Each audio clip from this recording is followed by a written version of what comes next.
She bought a house without telling her millionaire husband, only to discover he had promised it to his mistress.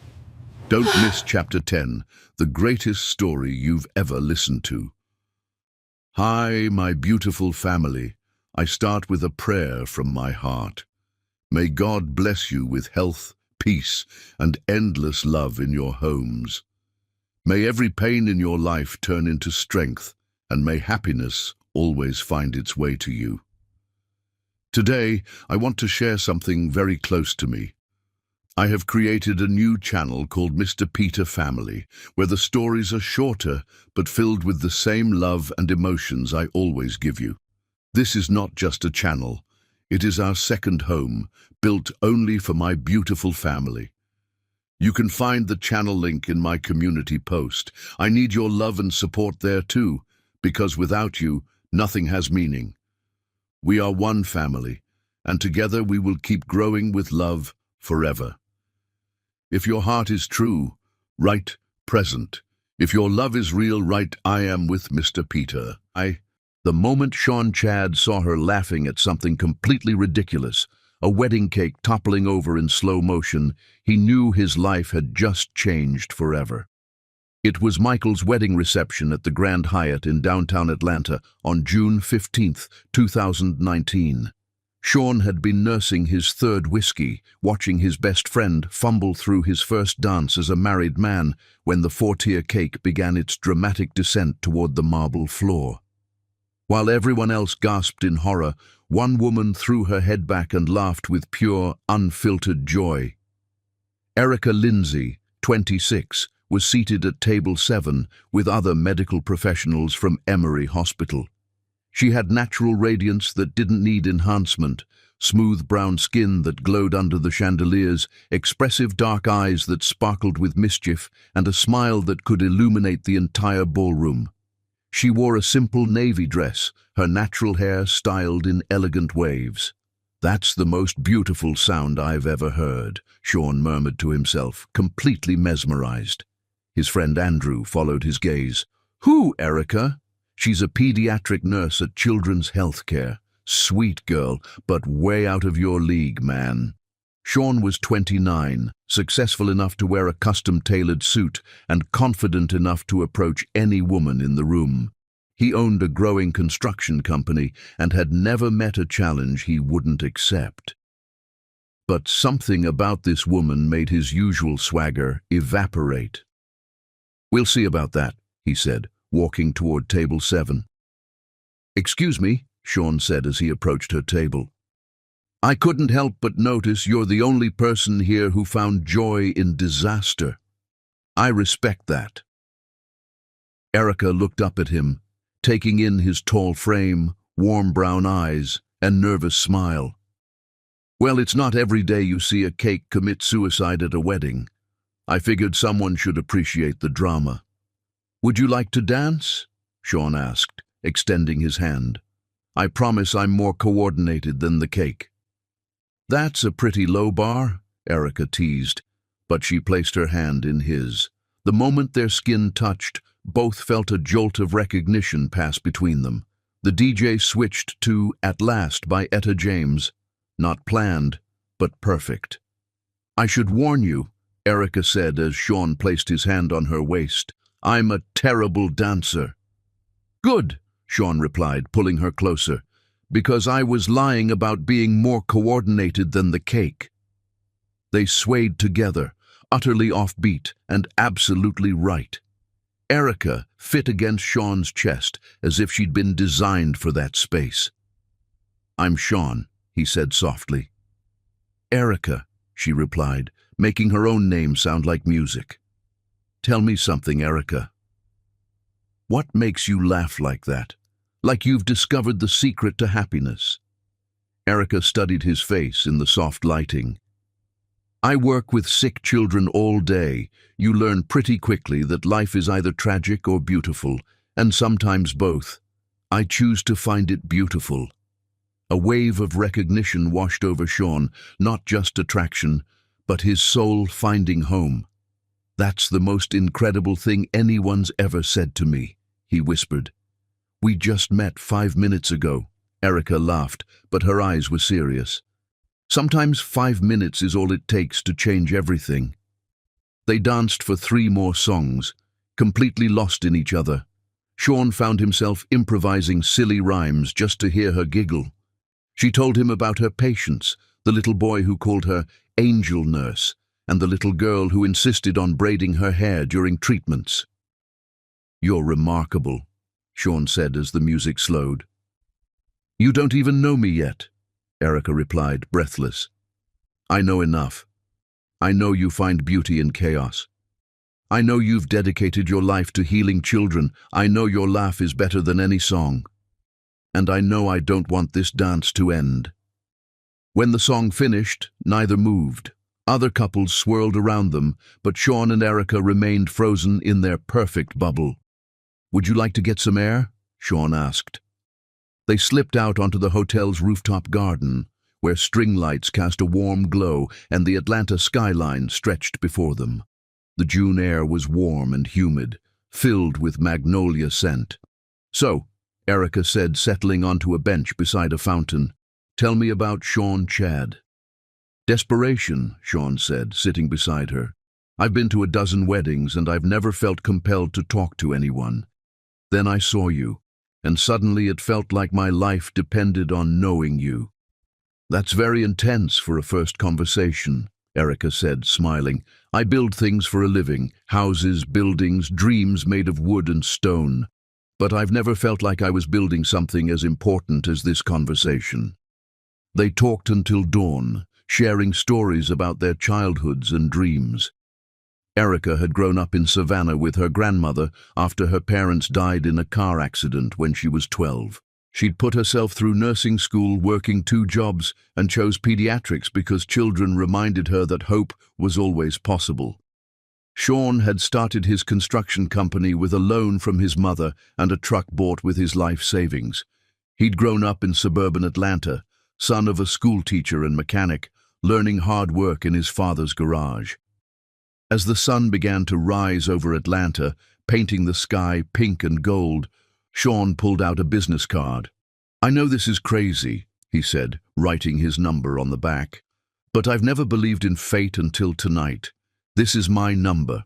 If you call me, I'll take you to the best breakfast place in Atlanta. If you don't—" He paused, looking into her eyes. "I'll spend the rest of my life wondering what could have been." Erica took the card, their fingers brushing, sending that same jolt through both of them. "What makes you think I'll call?" she asked playfully. "Because you're the woman who laughed when the cake fell. You see beauty in chaos, remember? And this," he gestured between them, "this is the most gorgeous chaos I've ever experienced." Erica did call the very next day, accepting his invitation to breakfast. That meal turned into lunch, then dinner, then long walks through Piedmont Park, and late-night conversations until sunrise.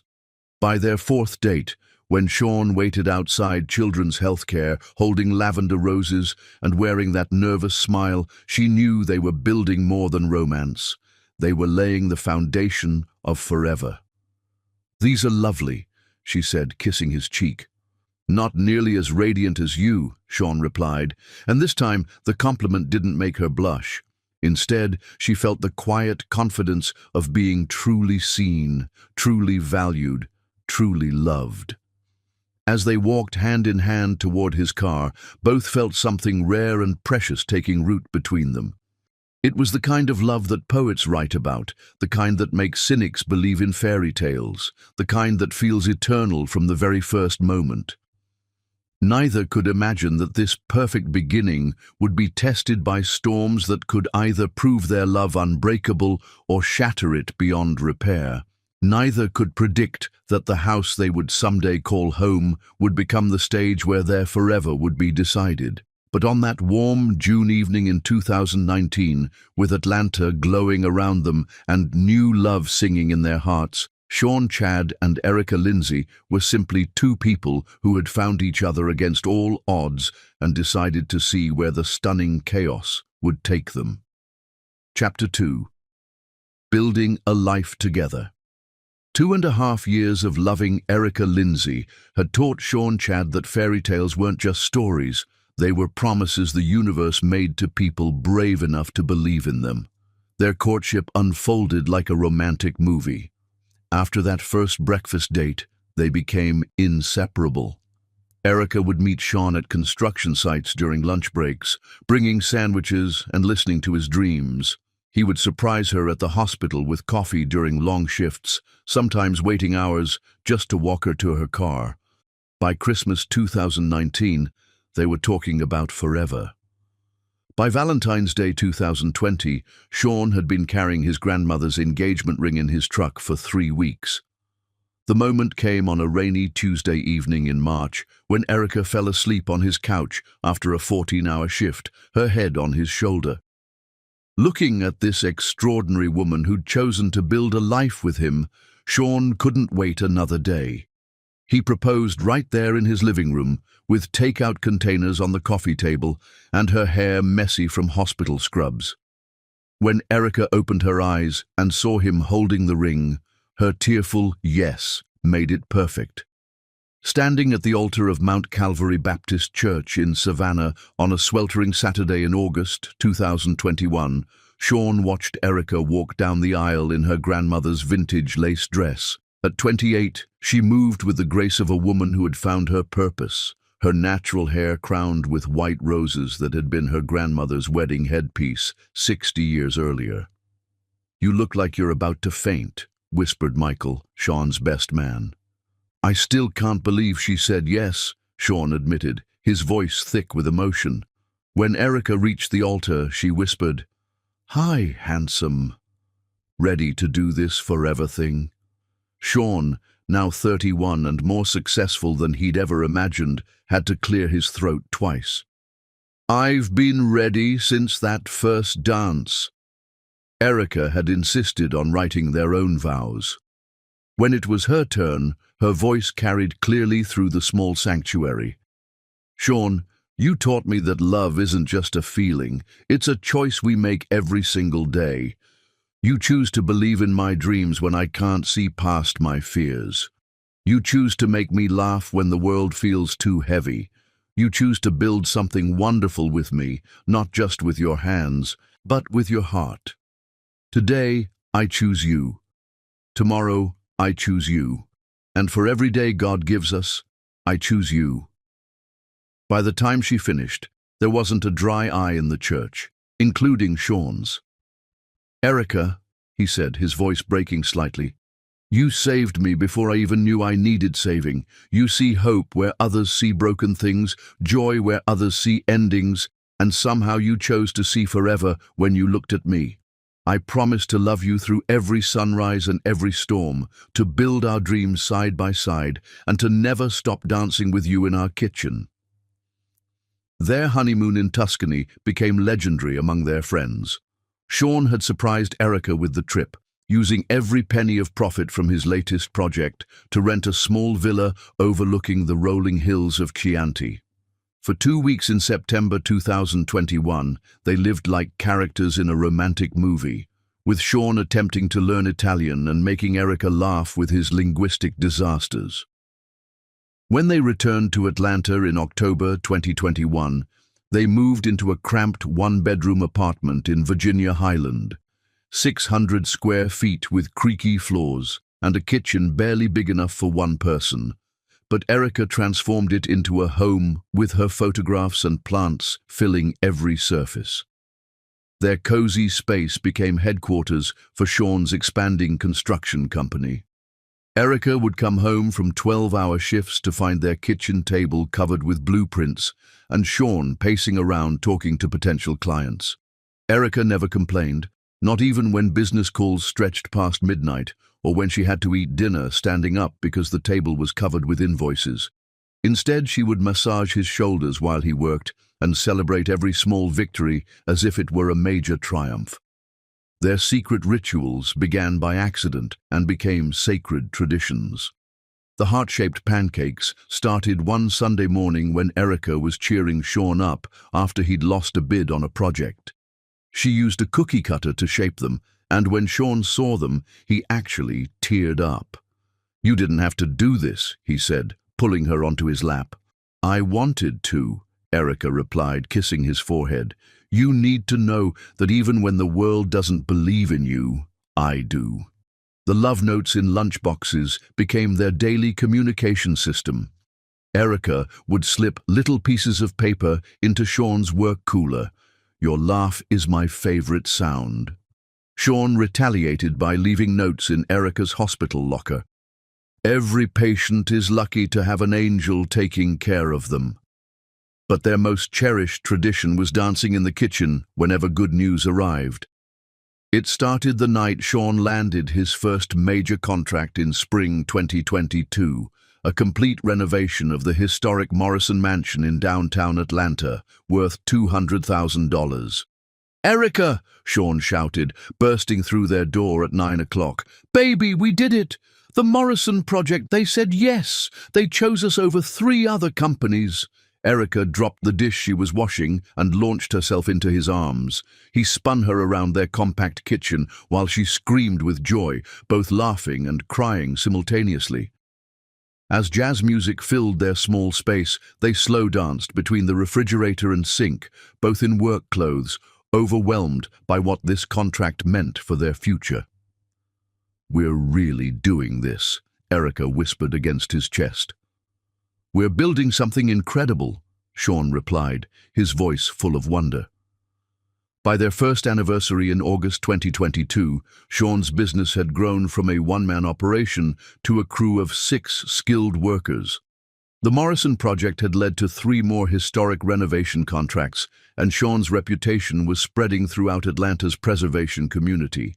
Erica, now 29 and promoted to charge nurse in the pediatric ICU, continued working overtime shifts to provide stability while Sean's company found its footing.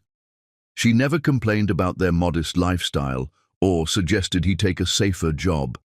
"You're transforming this city," she would tell him as they lay in bed, listening to him talk about restoring Atlanta's architectural heritage. "Every building you save is a piece of history you're giving back to the world." "I couldn't do any of this without you," Sean would reply, playing with her hair in the darkness.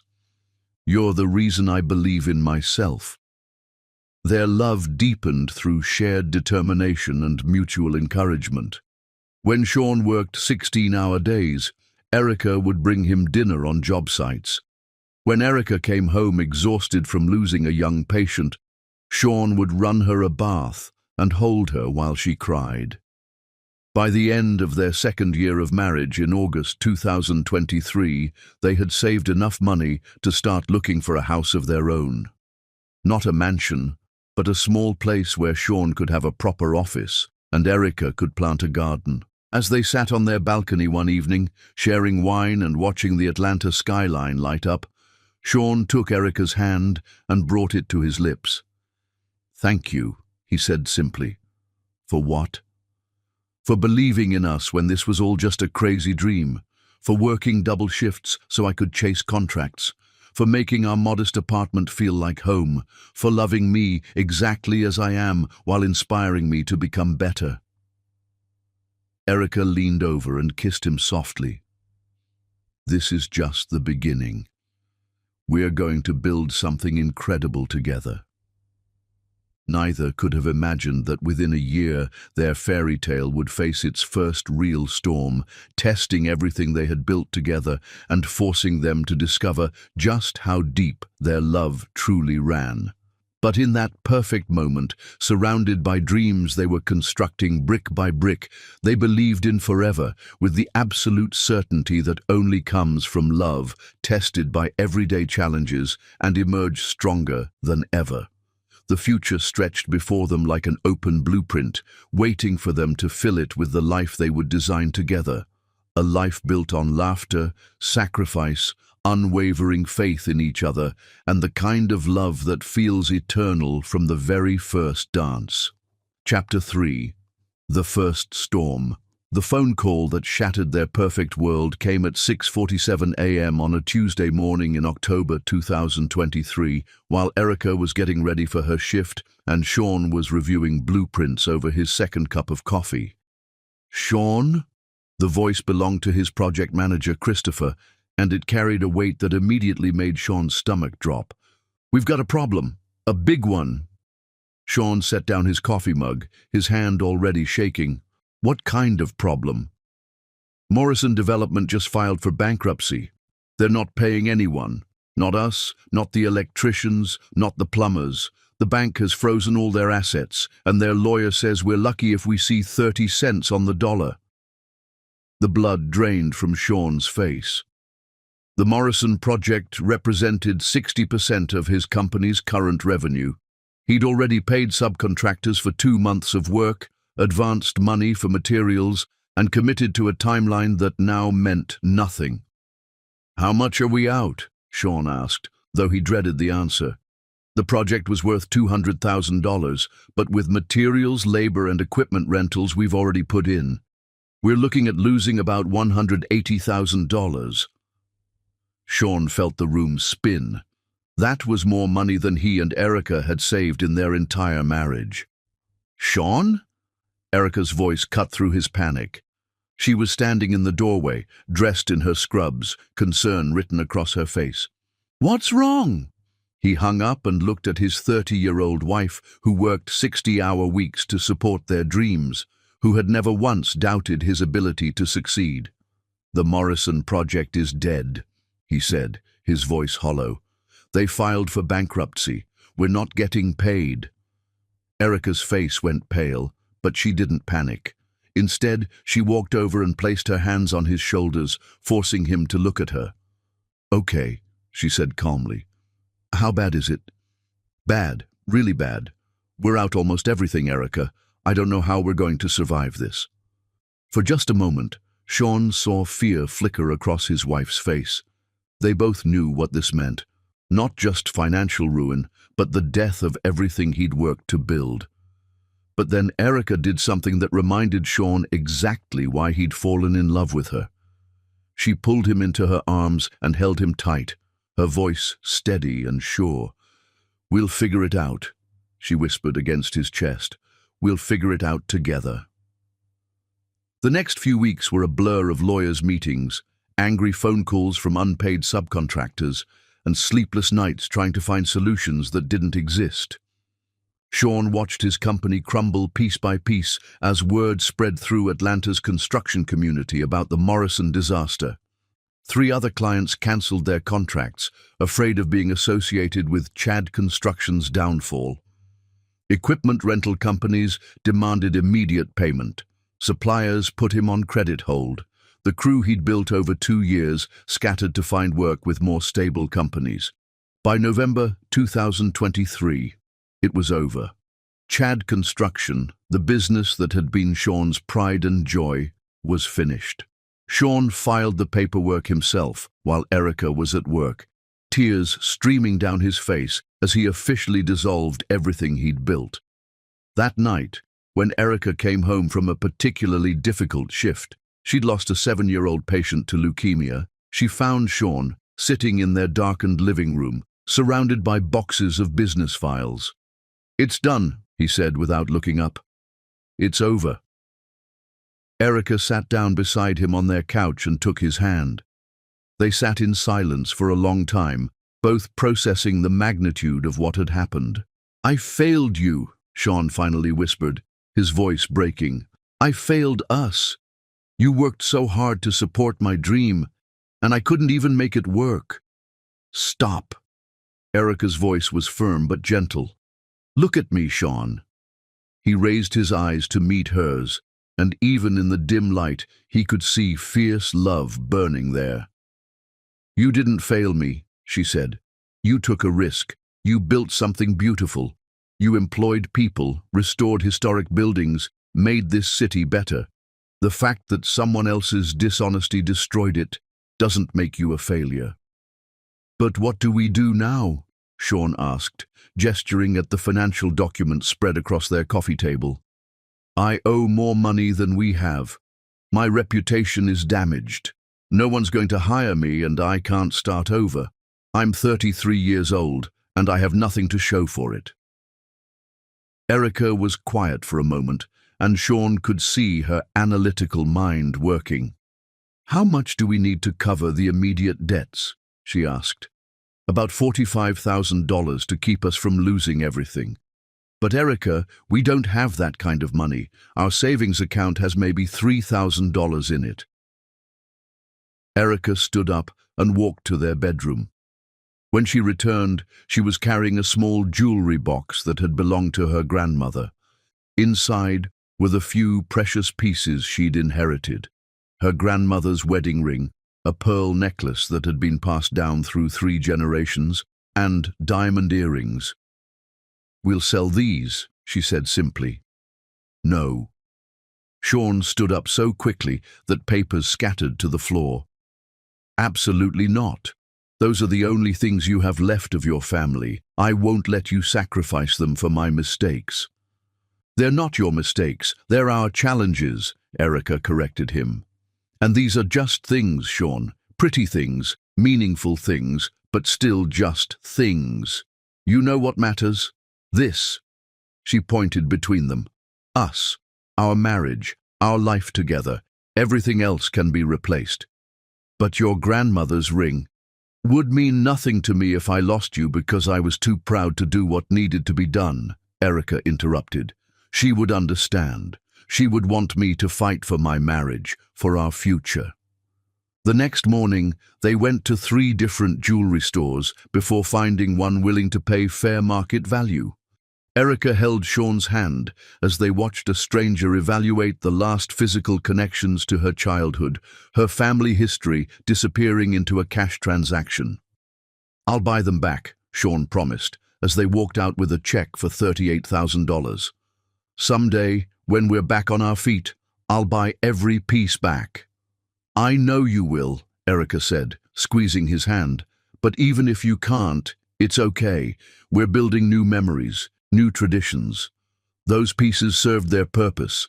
They saved our marriage when we needed them most." With the immediate crisis handled, they settled into a new reality.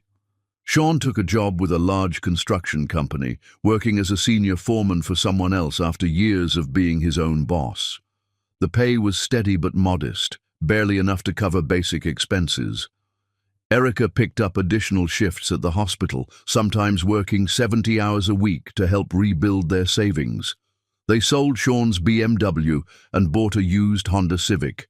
They cancelled subscriptions, gave up gym memberships, and learned to make every dollar stretch.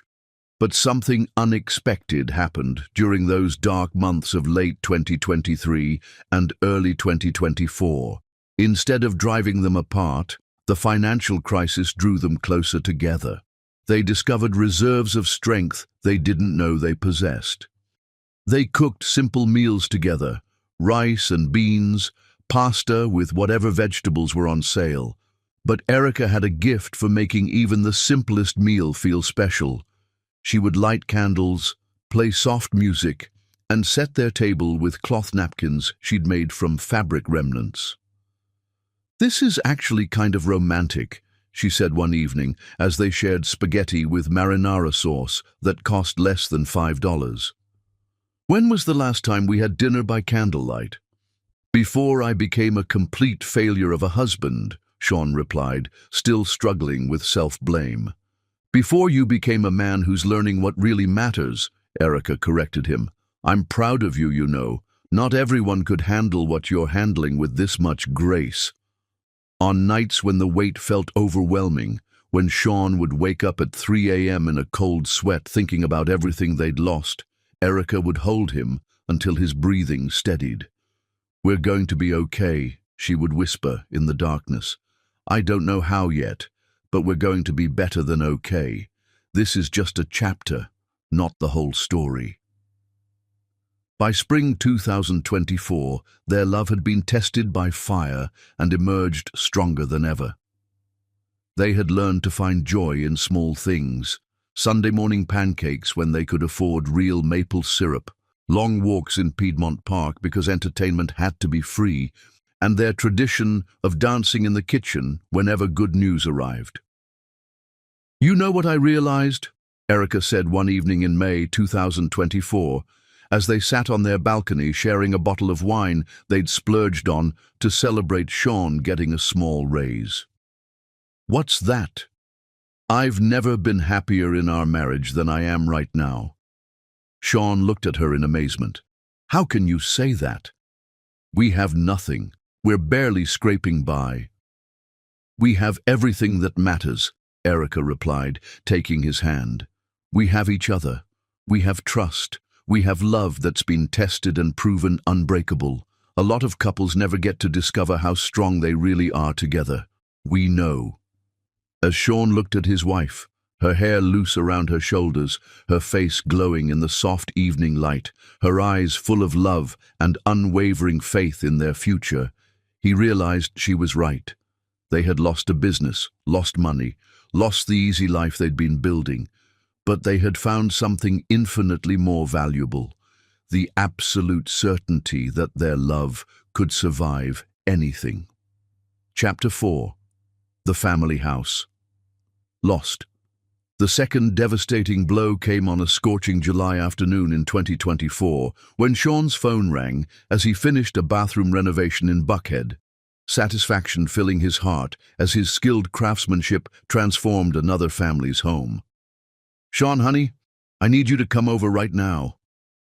His mother Jennifer's voice was shaking in a way he'd never heard before, not even when his father had suffered his fatal heart attack in January 2021, just months after Sean's wedding, when his business was starting to recover.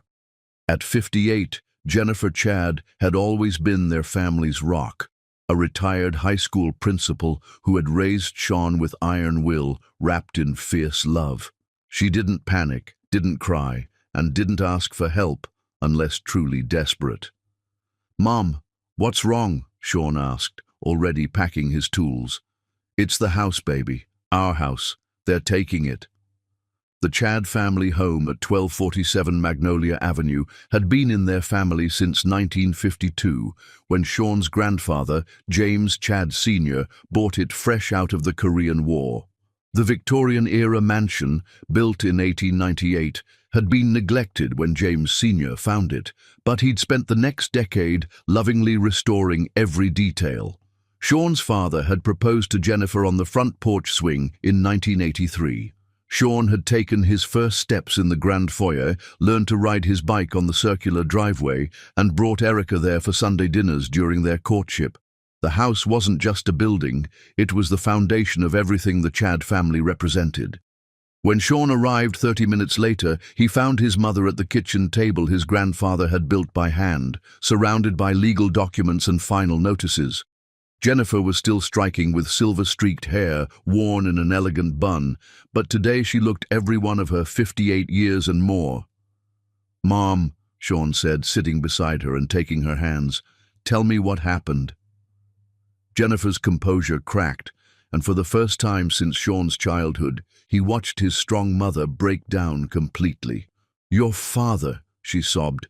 "Before he died, he took out a reverse mortgage on the house. I didn't know, Sean. He didn't tell me. But he was gambling, online poker, sports betting, casino trips I didn't know about. He lost everything we had saved for retirement, then mortgaged our home to cover his debts."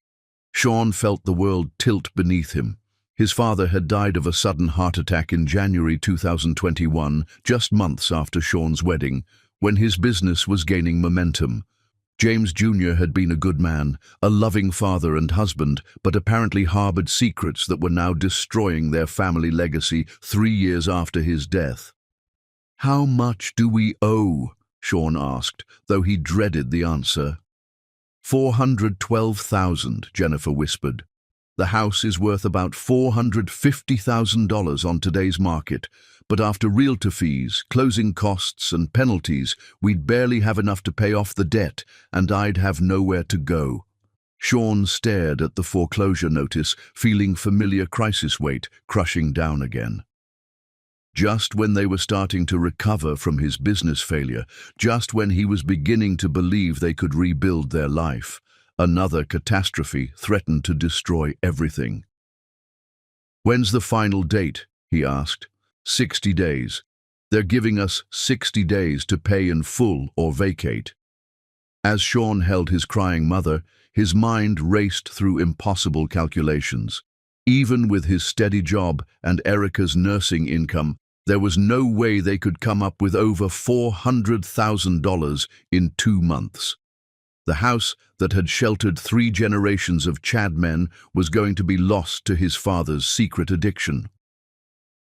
That evening, Sean sat on his apartment balcony with Erica, watching the Atlanta skyline twinkle while he told her about the impending loss of his family home. Erica, now 31 and more radiant than ever despite stress lines around her eyes, listened without interruption as Sean poured out his heartbreak.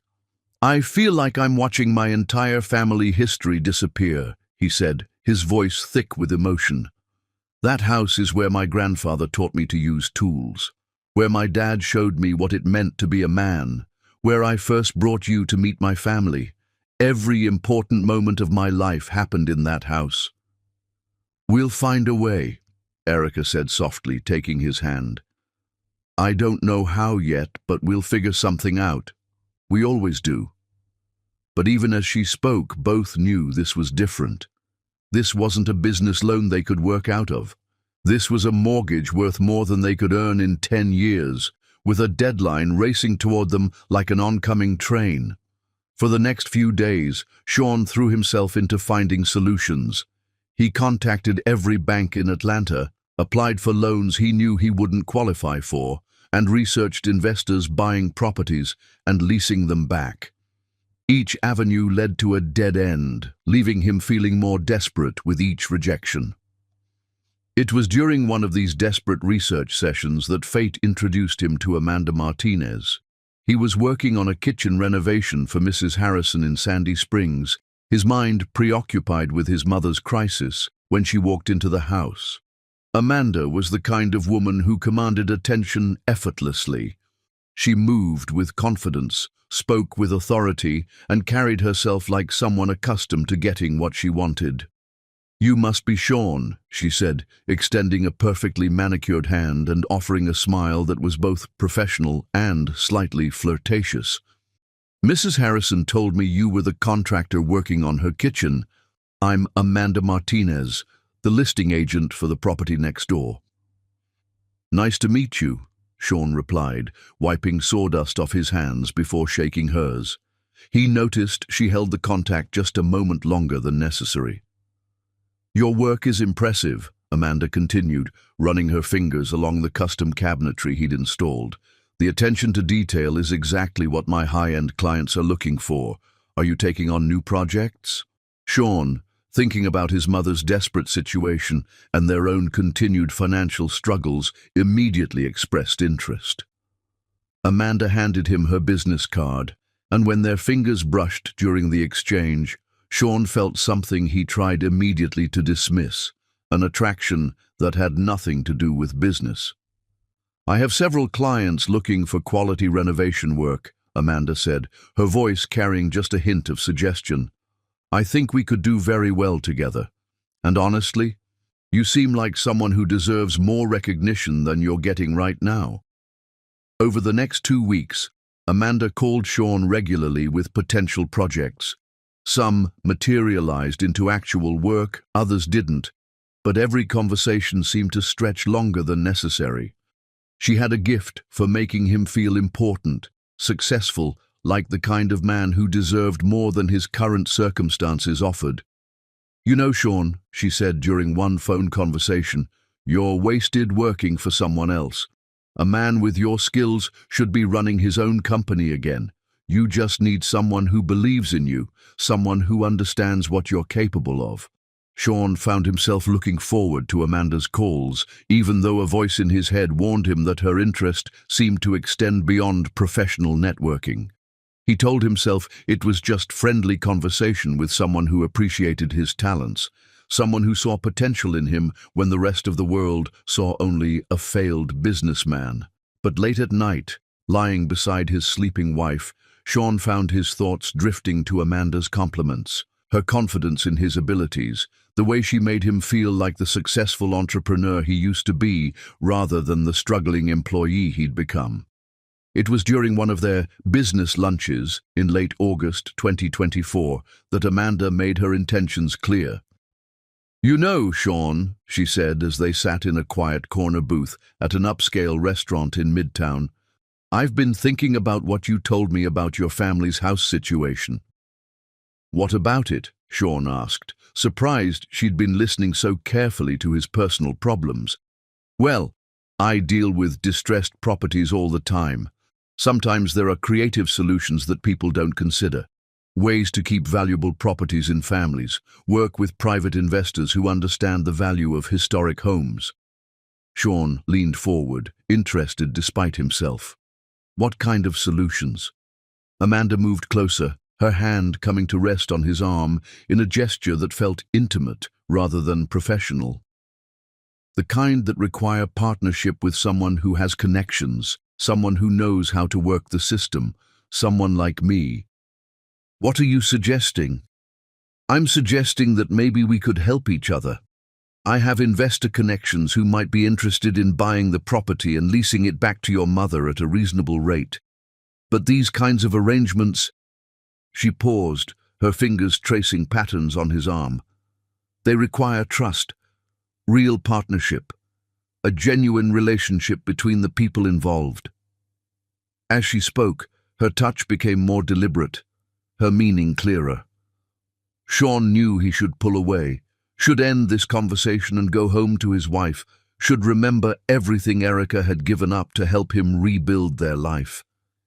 Instead, he found himself captivated by the possibility Amanda represented, not just financial salvation for his family's home, but a return to feeling like a man who mattered, who was wanted, who could provide solutions instead of just surviving problems. "What kind of relationship are we talking about?" he asked, though part of him already knew the answer. Amanda smiled, and in that smile, Sean saw everything he'd lost over the past year. Confidence, success, the feeling of being desired rather than pitied. She represented a world where his failures didn't define him, where someone saw him as powerful and capable. "The kind where we both get what we need," she said softly. "I need someone reliable, someone skilled, someone who understands quality. And you need someone who believes in you, who can open doors, who can help save your family legacy." As Sean sat in that restaurant, Amanda's hand warm on his arm and her promises whispering in his ear, he made the first decision that would ultimately lead to the destruction of everything he claimed to love most. He didn't kiss her that day, didn't make any commitments that couldn't be taken back, but he didn't pull away either. He didn't go home and tell Erica about Amanda's offer or her obvious interest in more than business. Instead, he found himself thinking about second chances and alternative solutions, and whether a man could love his wife completely while still being tempted by someone who made him feel like the person he used to be. And in restaurants and coffee shops across Atlanta, Sean Chad began taking the first steps down a path that would test the very foundations of the love that had carried them through every storm they'd ever faced together, never imagining that his wife was already formulating a plan to save everything he was preparing to throw away. Chapter 5. A Sacrifice of Love. The idea came to Erica Chad at 3:17 a.m. on a Tuesday night in early September 2024, while she stood in the pediatric ICU watching over a 6-year-old girl named Maya, whose parents had lost everything in a house fire but still managed to smile when their daughter opened her eyes. As Erica adjusted Maya's IV and listened to her parents whisper prayers of gratitude for their child's recovery, she realized that home wasn't about walls and roofs and Victorian architecture. It was about the people you loved and the lengths you'd go to protect them.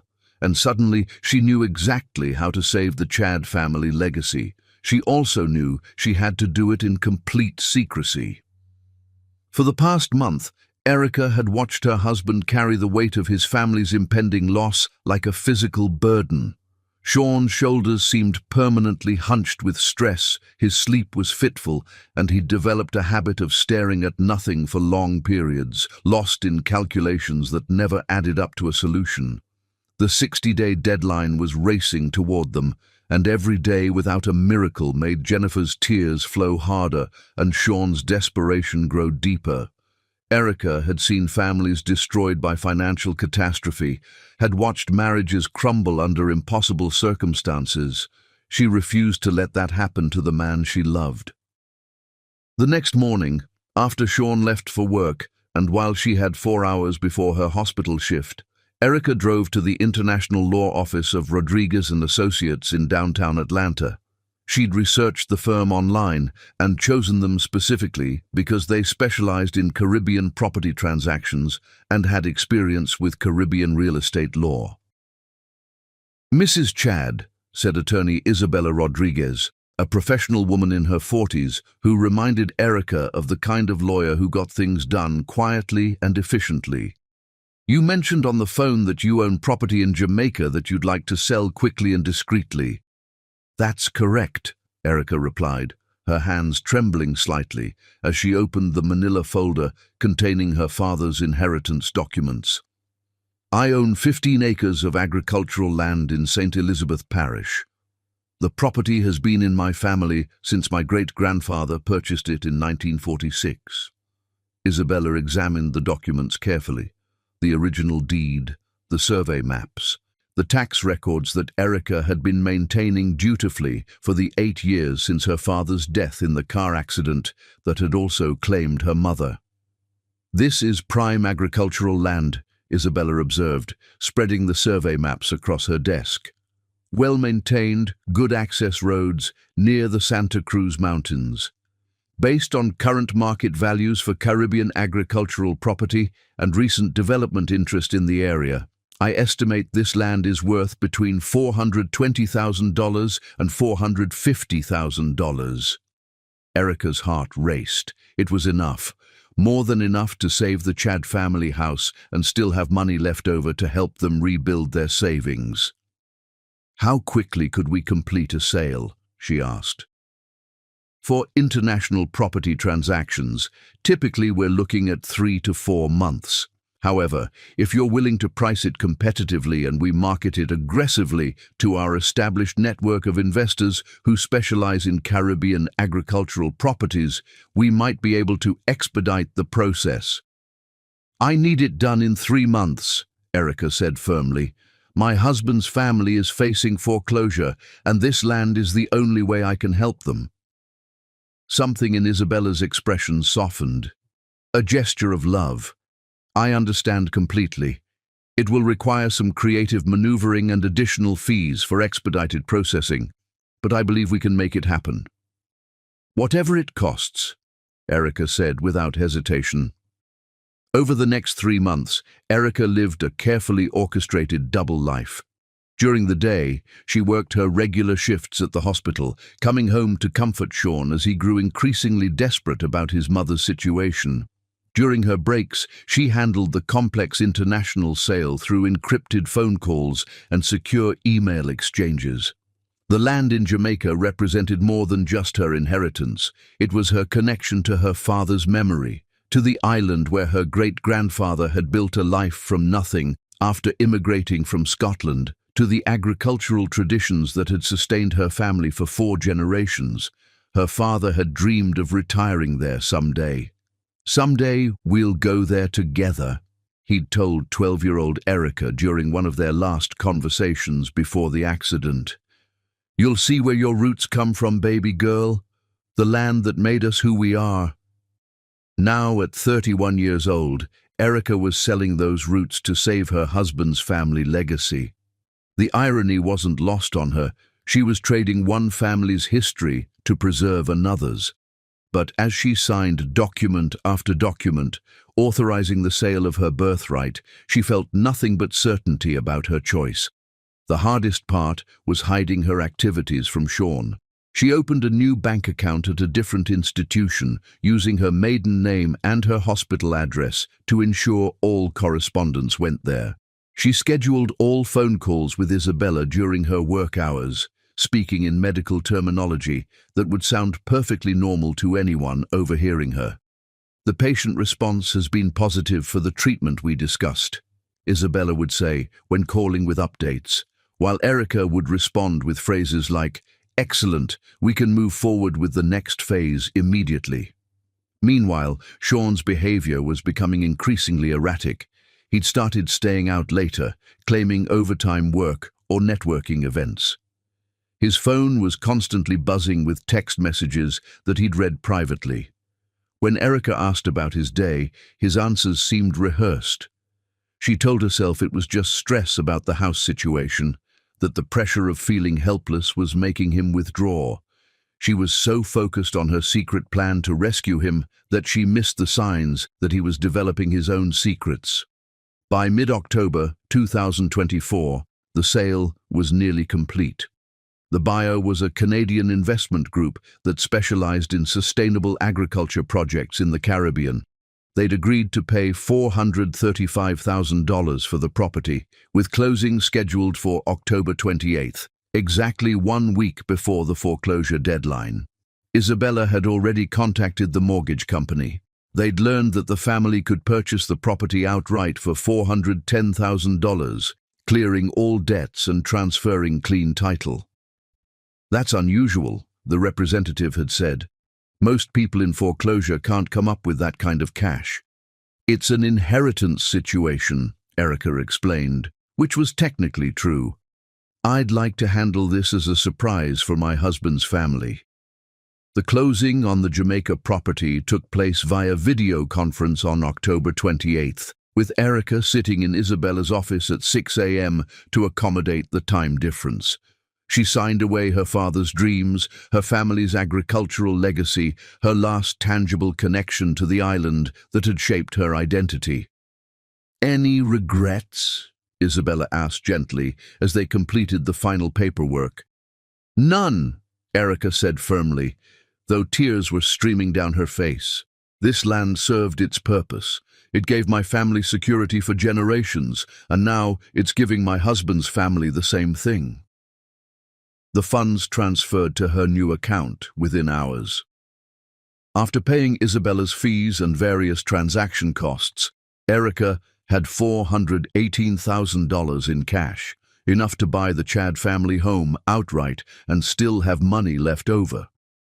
On November 1st, 3 days before the foreclosure deadline, Erica told Sean she had to work a double shift and wouldn't be home until late.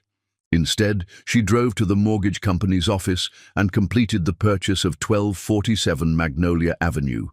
The deed was transferred to her name, all liens were cleared, and foreclosure proceedings were officially terminated. That evening, she drove to the house and let herself in with the key Jennifer had given her years earlier. Walking through the rooms where Sean had grown up, where his grandparents had built their lives, where 3 generations of Chad family memories lived in every corner, Erica felt a profound sense of rightness about her decision. She spent 2 hours carefully planning her surprise. She arranged for a cleaning service to come the next day. She ordered flowers for every room, white roses for the dining room, sunflowers for the kitchen, lilies for the front hall. She arranged for Sean's favorite dinner to be catered and waiting. The deed was wrapped in elegant paper and placed in a wooden box that had belonged to Sean's grandfather, along with a note she'd written and rewritten a dozen times. "My dearest Sean, your family's legacy is safe. Your dreams are safe. We are safe. This house has sheltered 3 generations of Chad family love, and now it will shelter ours. I sold my family's land in Jamaica to buy your family's home in Atlanta because home isn't about where we come from. It's about where we choose to build our future together. Your grandfather's hands built these rooms, your father's love filled these halls, and your mother's heart has kept them warm all these years. Now it's our turn to be the guardians of this legacy, to fill these rooms with our own love, and maybe someday with children who will grow up surrounded by the same security and tradition that shaped you into the man I fell in love with. I love you more than property, more than money, more than anything in this world. Welcome home, my darling husband, forever yours, Erica. As she locked the door and drove home to their cramped apartment, Erica imagined Sean's reaction. She pictured his shock, his gratitude, his tears of relief and joy. She imagined him spinning her around in the grand foyer, both of them laughing and crying and planning their future. She imagined many things that night as she fell asleep beside her husband, dreaming of the surprise that would change their lives forever. But she never imagined that Sean had already promised the very house she'd just bought to another woman entirely, or that her gesture of ultimate love would become the catalyst for the destruction of everything they'd built together. In her dreams, Erica saw herself and Sean dancing in the Victorian parlor of 1247 Magnolia Avenue, surrounded by the ghosts of generations past and the promise of generations to come. She saw children playing in the garden where Sean's parents had been married, saw family dinners in the dining room where his grandfather had carved the turkey every Thanksgiving, saw herself growing old in the same rooms where Jennifer had raised her son with such love and care. What she didn't see was Amanda Martinez, 24 years old and ambitious as wildfire, sitting in her own apartment across town, planning her own future in the very same house, confident in the promises that Sean had whispered in her ear during stolen moments of passion and desperation. Chapter 6. The Husband's Secret. The first time 34-year-old Sean Chad kissed 25-year-old Amanda Martinez was on a rainy Thursday night in September 2024 in the parking lot of a Starbucks in Midtown Atlanta, while his wife was working a double shift at the hospital and his mother was at home packing away family photographs to prepare for the loss of everything she'd ever known. It happened so gradually that Sean had convinced himself it was inevitable. Just two people drawn together by circumstances beyond their control, just comfort sought in an impossible situation.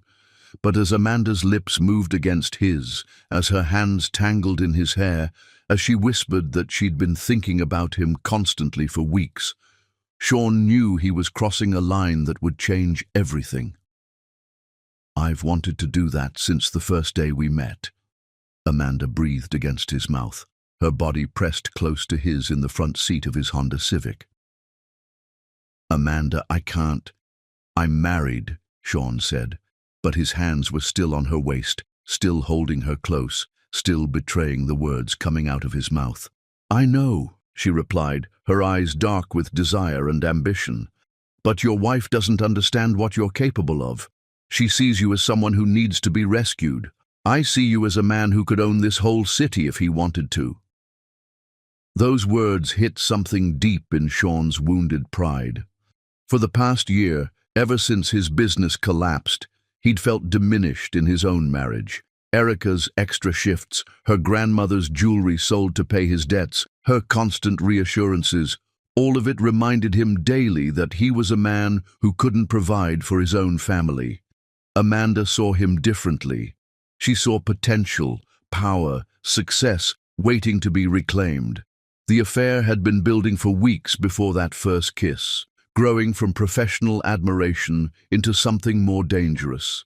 What started as Amanda's business calls about potential projects had gradually shifted into longer conversations about Sean's dreams, his frustrations, his sense of being diminished by circumstances beyond his control.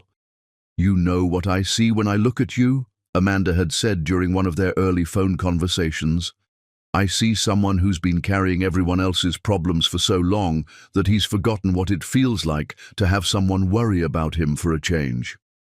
It was subtle, the way she positioned herself, not as someone trying to steal him away from his wife, but as someone who noticed his struggle and cared about his well-being. She never directly criticized Erica. Instead, she would ask gentle questions that made Sean examine his own feelings. "You're too talented to be working for someone else," she would say during their increasingly frequent phone calls. "A man with your skills should be running his own empire again. You just need someone who believes in you completely." By October, their relationship had escalated beyond stolen kisses to stolen afternoons in Amanda's apartment. a modern loft in Virginia Highland that represented everything Sean felt he'd lost. Exposed brick walls, floor-to-ceiling windows, expensive furniture that spoke of success and sophistication. Amanda would greet him at the door wearing silk robes or designer lingerie, making him feel like the kind of man who deserved luxury. But Amanda was clever. She never pushed too hard, never made demands that might send Sean running back to his conscience. Instead, she painted their affair as something noble, even necessary. "You're trying to be the grateful husband who appreciates his wife's efforts," she said one afternoon as they lay in her Egyptian cotton sheets. "The dutiful son who accepts his family's ruin, the humble employee who's content working for someone else. But that's not who you really are, Sean. You're a builder, a creator, someone who's meant to own things rather than rent them." Amanda had been weaving this narrative for weeks, that his marriage to Erica was holding him back, that his wife's self-sacrificing nature made him feel guilty for wanting more, that he deserved someone who would build an empire with him rather than someone who was content with mere survival. "What about my mother's house situation?" Sean asked, voicing the worry that consumed most of his waking hours. "She's about to lose everything." This was when Amanda played her masterstroke, the promise that would ultimately trap Sean in a web of lies he could never escape. "I've been working on that," she said, tracing patterns on his chest with her finger. "I have connections, an investor client who's interested in historic properties. He's willing to buy your family home outright, pay off the full mortgage, and then lease it back to your mother at a fraction of what she'd pay anywhere else." Sean sat up in bed, hope flooding through him for the first time in weeks. "Are you serious?" "Completely serious, but there are conditions. He wants someone from the family living there long term." The implication was clear, though Amanda was too clever to state it directly. She was offering to save his family's legacy in exchange for a future together. The house would become their home, their foundation for building the life of success and luxury she promised was within reach. "I would need to handle things carefully with Erica," Sean said, though even as he spoke the words, he couldn't quite believe he was considering abandoning his wife. "Of course," Amanda agreed. "But Sean, imagine it. We could turn that gorgeous Victorian into our masterpiece. You could start your construction business again, use the house as your headquarters.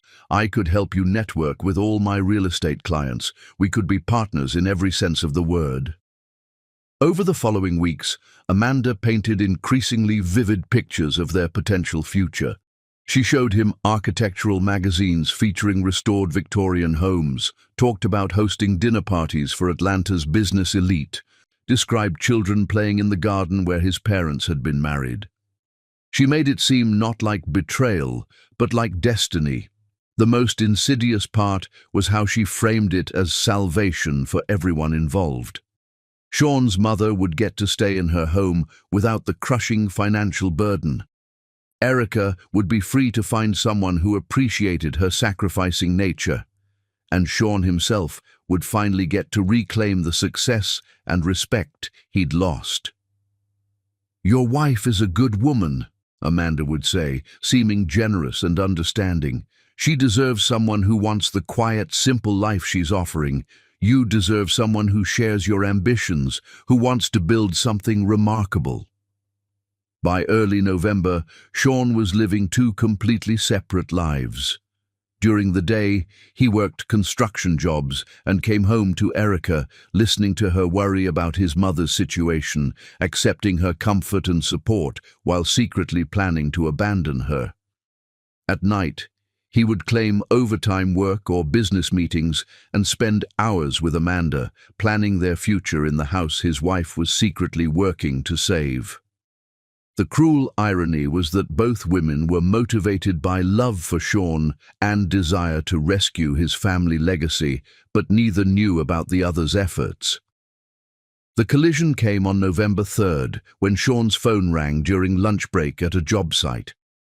"Mr. Chad, this is Carol Thompson from Nationwide Mortgage Services. I'm calling about the property at 1247 Magnolia Avenue."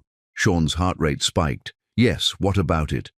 I have wonderful news. The property has been purchased outright, and all foreclosure proceedings have been terminated. Your mother can remain in the home indefinitely. Purchased by whom? I'm not at liberty to discuss the details, but I can tell you that all outstanding debts have been cleared and the deed has been transferred to the new owner. The buyer specifically requested that we coordinate this as a surprise for the family. Sean's mind raced. Someone had bought his family's house, someone with over $400,000 in cash who wanted to surprise his family. Could Amanda have moved faster than expected with her investor client? I can tell you that it was handled through Rodriguez and Associates law firm. Rodriguez, not Martinez, which might have indicated Amanda's family connections. But still, could there be some link? If Amanda had successfully arranged the house purchase, it meant their future together was secured. But why would she keep it secret from him? That evening, he came home to find Erica practically glowing with excitement, though she was trying to hide it. She kept humming while she cooked dinner, smiling at nothing, checking her phone with barely contained anticipation. "You seem happy tonight," Sean observed, feeling guilty about how radiant his wife looked. "Just a good day at work," Erica replied, but her smile was luminous. Sometimes everything just falls into place exactly as it should. As they ate dinner together, Erica kept glancing at Sean with eyes full of love and excitement, clearly bursting with some secret she was dying to share. Sean found himself studying her face, remembering why he'd fallen in love with her in the first place, feeling the weight of his betrayal like physical pain in his chest. His phone buzzed with a text from Amanda. "Dinner tomorrow night? I have incredible news about our house situation. Everything's falling into place perfectly." When he met Amanda for dinner the next night, she was practically vibrating with excitement. "Sean, darling," she said, kissing him passionately before he'd even sat down. "I have the most incredible news. My investor client came through faster than expected."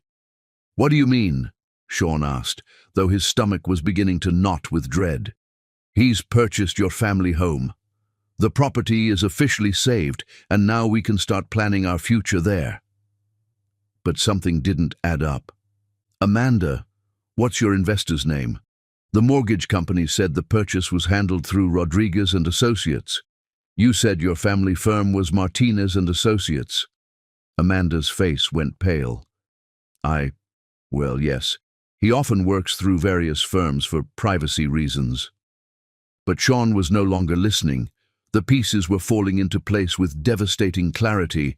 The timing, Erica's mysterious excitement, the fact that she'd been working extra shifts for months while claiming she was just trying to rebuild their savings. His wife had bought the house. Erica had somehow found the money to save his family's legacy, and he had been planning to hand it over to his mistress. "I have to go," he said, standing up abruptly from the table. "Sean, wait. I have to go," he repeated, walking out of the restaurant and leaving Amanda sitting alone with her lies and her shattered dreams of stolen houses and other women's husbands. As he drove home through the Atlanta night, Sean was consumed by self-loathing so intense it made him physically sick. He pulled over twice, certain he was going to vomit, but all that came up was the bitter taste of his own cowardice. The worst part wasn't even the betrayal itself. It was how good Amanda made him feel. Even now, even knowing she had lied about having any investor, even understanding that his wife had sacrificed everything for him, part of him still missed the way Amanda looked at him like he was capable of conquering the world. That craving terrified him. It revealed something broken in his character that he'd never wanted to acknowledge. He needed to be seen as powerful more than he needed to actually be good. And that need had nearly cost him the love of the only person who had ever loved him enough to sell her inheritance to save his family. As he sat in his car outside their apartment building, staring up at the windows where his wife was probably planning the surprise that would expose his betrayal, Sean Chad realized that some mistakes couldn't be undone, some lies couldn't be taken back, and some betrayals cut so deep that even the most forgiving love might not be able to heal them. Chapter 7. Mother's Involvement. Jennifer Chad was folding her deceased husband's shirts for the third time when the phone call came that would make her an unwitting accomplice in the destruction of her son's marriage.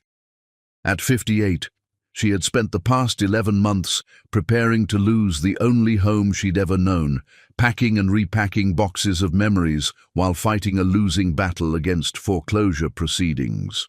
The Victorian house at 1247 Magnolia Avenue had been her entire world since she'd arrived as a 22-year-old newlywed in 1988, and had Sean 2 years later, full of dreams about the family they would raise within those historic walls. The house represented more than just Jennifer's personal history. It was the embodiment of the Chad family's American dream. Her father-in-law, James Sr., had been so proud when he'd bought it in 1952, calling it proof that a working man could build something lasting for his children. Jennifer's late husband had proposed to her on the front porch swing, and she had spent 36 years transforming the old mansion into a warm family home while working full-time as a high school principal. Now, on the morning of November 4th, 2024, the impossible had happened. Mrs. Chad, the voice on the phone belonged to Carol Thompson from Nationwide Mortgage Services, and it carried news that Jennifer had stopped hoping to hear. I'm calling to inform you that your property has been purchased outright. All foreclosure proceedings have been terminated, and you are free to remain in the home indefinitely. Jennifer sank into the kitchen chair where she'd received so many phone calls over the years. But this call was different. This call was a miracle. Purchased by whom? Jennifer asked, her voice shaking with disbelief and relief. The buyer has requested to remain anonymous until they're ready to reveal themselves, Carol explained. But I can tell you that all debts have been cleared, the deed has been transferred, and you have nothing to worry about financially. Someone very generous has given you the gift of keeping your family home. After hanging up, Jennifer walked through every room of the house, touching the walls that her father-in-law had painted, running her fingers along the banister that 3 generations of Chad men had polished. Standing in the garden where she'd married James Jr. 41 years earlier, someone had saved her life, her history, her everything. But who? The obvious answer was Sean. Her son was a contractor. He understood the value of historic properties, and despite his recent financial struggles, he was the type of man who would find a way to move heaven and earth for his family. But Jennifer knew her son's financial situation too intimately to believe he could have come up with over $400,000, which led to more troubling possibilities. Had Sean gotten involved with dangerous people, loan sharks, the kind of men who loaned money for construction projects and expected favors in return? Her late husband's gambling debts had taught her that desperate men sometimes made choices that haunted their families for generations. That afternoon, when Sean arrived to check on her as he did every day since the foreclosure notice, Jennifer was waiting with questions and barely contained anxiety. "Sean, honey," she said, studying his face carefully as he sat at the kitchen table where she'd fed him breakfast for 18 years, "I got some incredible news today." "What kind of news?" Sean asked, though something in his expression suggested he already knew what she was going to say. "The house has been saved. Someone bought it outright, paid off the entire mortgage. We get to stay." Jennifer watched her son's reaction closely. Relief flooded his features, but underneath it was something else. Something that looked almost like panic mixed with guilt. That's incredible, Mom," Sean said, but his voice carried a strange quality that made Jennifer's maternal instincts activate. "Do you know who bought it?" "They want to remain anonymous for now. But Sean, I need to ask you something, and I need you to be completely honest with me." She leaned forward, her voice dropping to the serious tone she'd used when he was a teenager caught in lies. "Did you arrange this somehow? Are you involved with people you shouldn't be involved with?" "What do you mean?" "I mean, did you borrow money from someone dangerous? Did you make promises you can't keep? Because if you did, if saving this house is going to put you or Erica in danger, then I'd rather lose it and start over somewhere else." Sean's face went pale. "Mom, no, I didn't arrange anything. I don't know who bought the house." But Jennifer had raised Sean from birth, had watched him learn to lie as a toddler trying to avoid punishment and perfect the skill as a teenager. She knew when her son was hiding something. The question was what, and whether it was something that would hurt the people she loved. Over the next few days, Jennifer began her own investigation. She called the mortgage company repeatedly, trying to get more information about the mysterious buyer. She contacted real estate agents in the neighborhood, asking if anyone knew about unusual sales activity on Magnolia Avenue. She even drove to the courthouse to research public records, determined to understand who had saved her family home and why. What she discovered in the property records both answered her questions and created new ones. The house had been purchased by someone using the law firm Rodriguez and Associates, which specialized in international transactions. The deed listed the new owner as Erica Lindsay Chad, someone who shared her family name but wasn't anyone Jennifer recognized. Erica Lindsay Chad. Who could that be?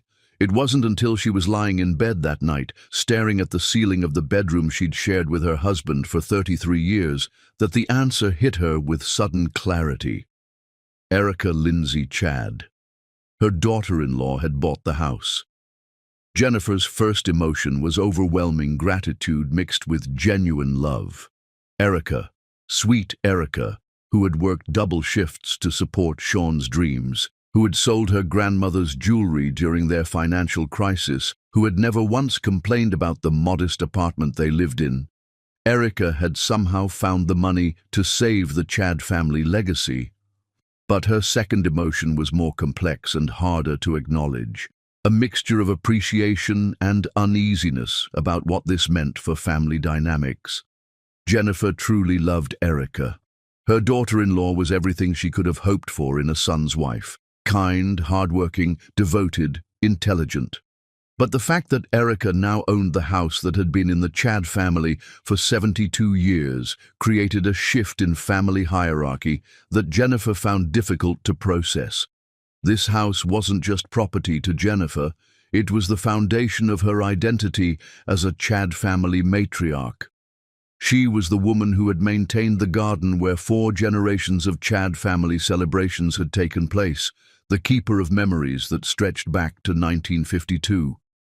Now, legally, she lived in her daughter-in-law's house, dependent on the goodwill of someone who, however beloved, wasn't born into the Chad family legacy. Jennifer's concerns weren't born of malice or ingratitude. They came from a lifetime of watching families navigate complex dynamics around money and property. As a high school principal, she'd seen how financial imbalances could create resentment even in loving relationships. She'd witnessed marriages strain under the weight of one partner feeling diminished by the other's success or generosity. When Sean came to visit the next day, Jennifer was ready with her thoughts, not accusations, but concerns born of genuine worry about their family's future.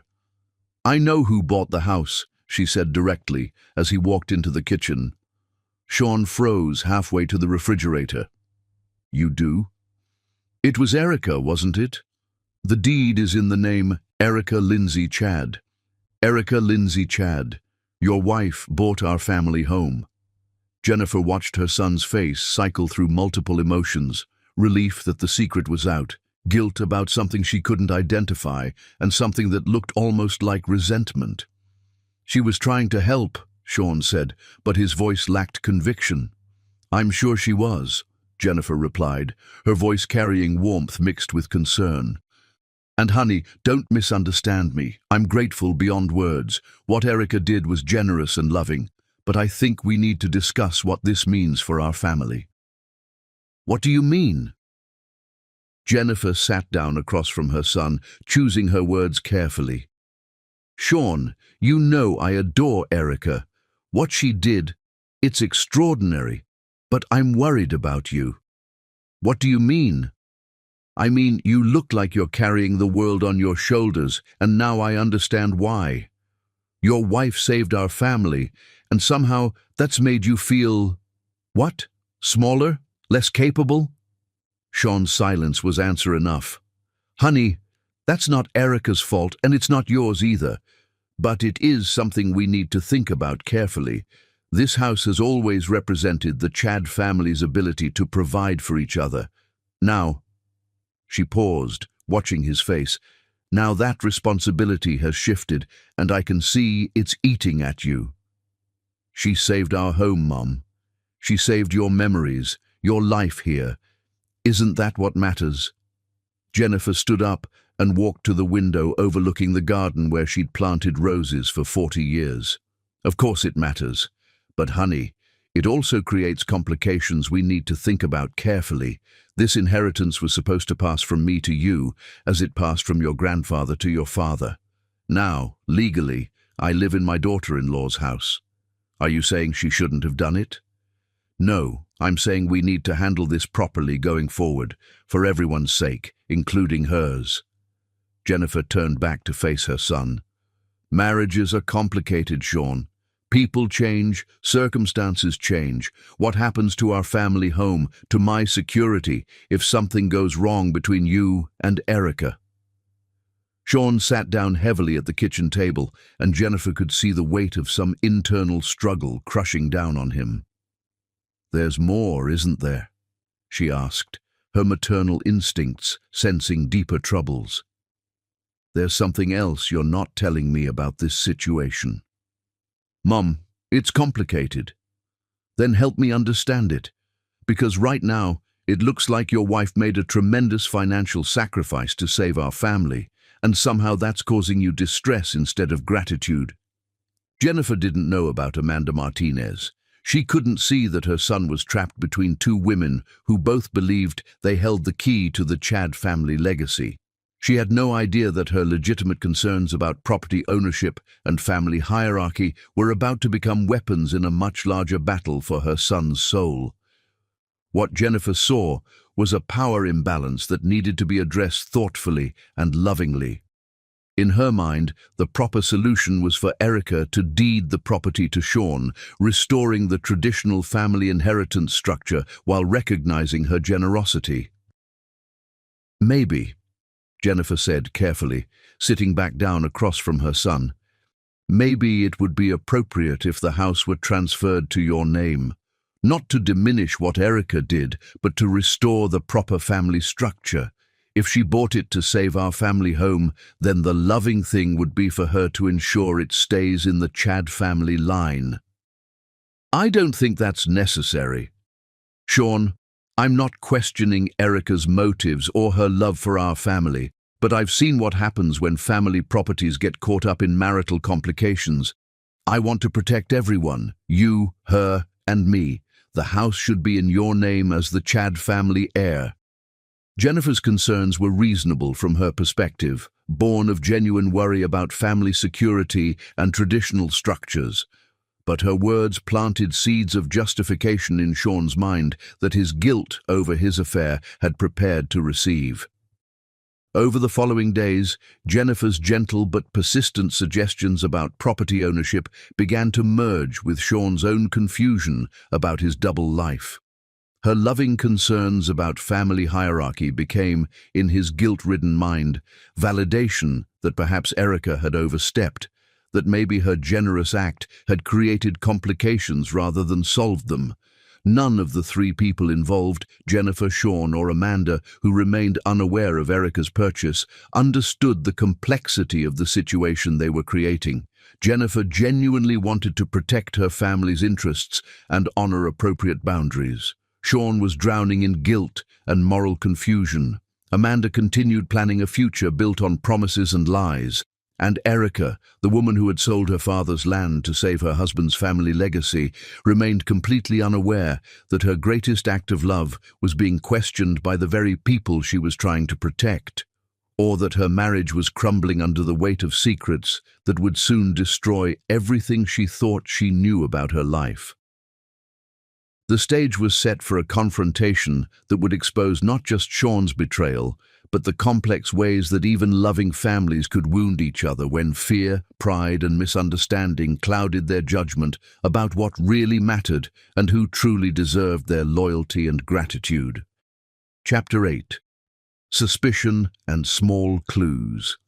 The first crack in Erica Chad's perfect world appeared in the shower at 6:15 a.m. on November 8, 2024, when she realized her husband had started singing a song she'd never heard him hum before, a sultry jazz number that didn't match his lifelong preference for classic rock and country music. At 31 years old, Erica had developed the kind of intuitive awareness that comes from years of working in pediatric intensive care, where the smallest changes in a patient's behavior could signal life-threatening complications. She'd learned to trust her instincts about when something wasn't quite right, even when all the obvious indicators seemed normal. And lately, her instincts about Sean had been sending up warning signals she couldn't ignore. It started with small things, the way he'd begun showering immediately when he came home from work, even on days when his construction job couldn't possibly have been that messy. The new cologne that had appeared on their bathroom counter, something expensive and sophisticated that replaced the drugstore aftershave he'd been using for their entire marriage. The way his phone had become permanently attached to his hand, screened down on every surface, password protected in a way it never had been before. "That's a pretty song," Erica said, as Sean emerged from the bathroom, towel wrapped around his waist, still humming the unfamiliar melody. "What is it?" Sean stopped mid-note, a flicker of something that looked like panic crossing his face before he recovered his composure. "Oh, just something I heard on the radio. I don't really know what it's called." But Erica knew her husband's relationship with music. Sean was the kind of man who could identify a song after 3 notes, who had strong opinions about every artist, and could recite lyrics to hundreds of songs from memory. He didn't just hear something on the radio without knowing exactly what it was. "Which station?" she asked casually, testing him while she brushed her teeth. I think it was 96.7. You know how they mix different genres during the morning show?" Another small inconsistency. 96.7 was a pop station that Sean listened to regularly, but they rarely played jazz, especially not the kind of sultry number he'd been humming. Over the next few days, Erica found herself paying attention to details she'd previously ignored. Sean's work schedule had become increasingly unpredictable, with frequent emergency calls that required him to leave at odd hours. His explanations for these calls were always vague. Problem at the job site, client emergency, equipment breakdown. But when Erica asked follow-up questions, his answers seemed rehearsed rather than spontaneous. "Which client?" she'd asked, after he claimed to have spent Saturday afternoon dealing with a plumbing disaster. "The Henderson project," Sean replied without hesitation.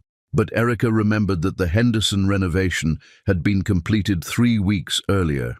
She'd celebrated with Sean when he'd brought home the final payment check, both of them dancing in their kitchen as they always did when good news arrived. The contradictions were minor, easily explained away individually, but they were accumulating like symptoms of a disease she didn't want to diagnose. Then there was the night of November 12th, when their friend Jessica called during dinner, her voice carrying the kind of hesitant concern that comes from not wanting to cause problems, but feeling obligated to share information.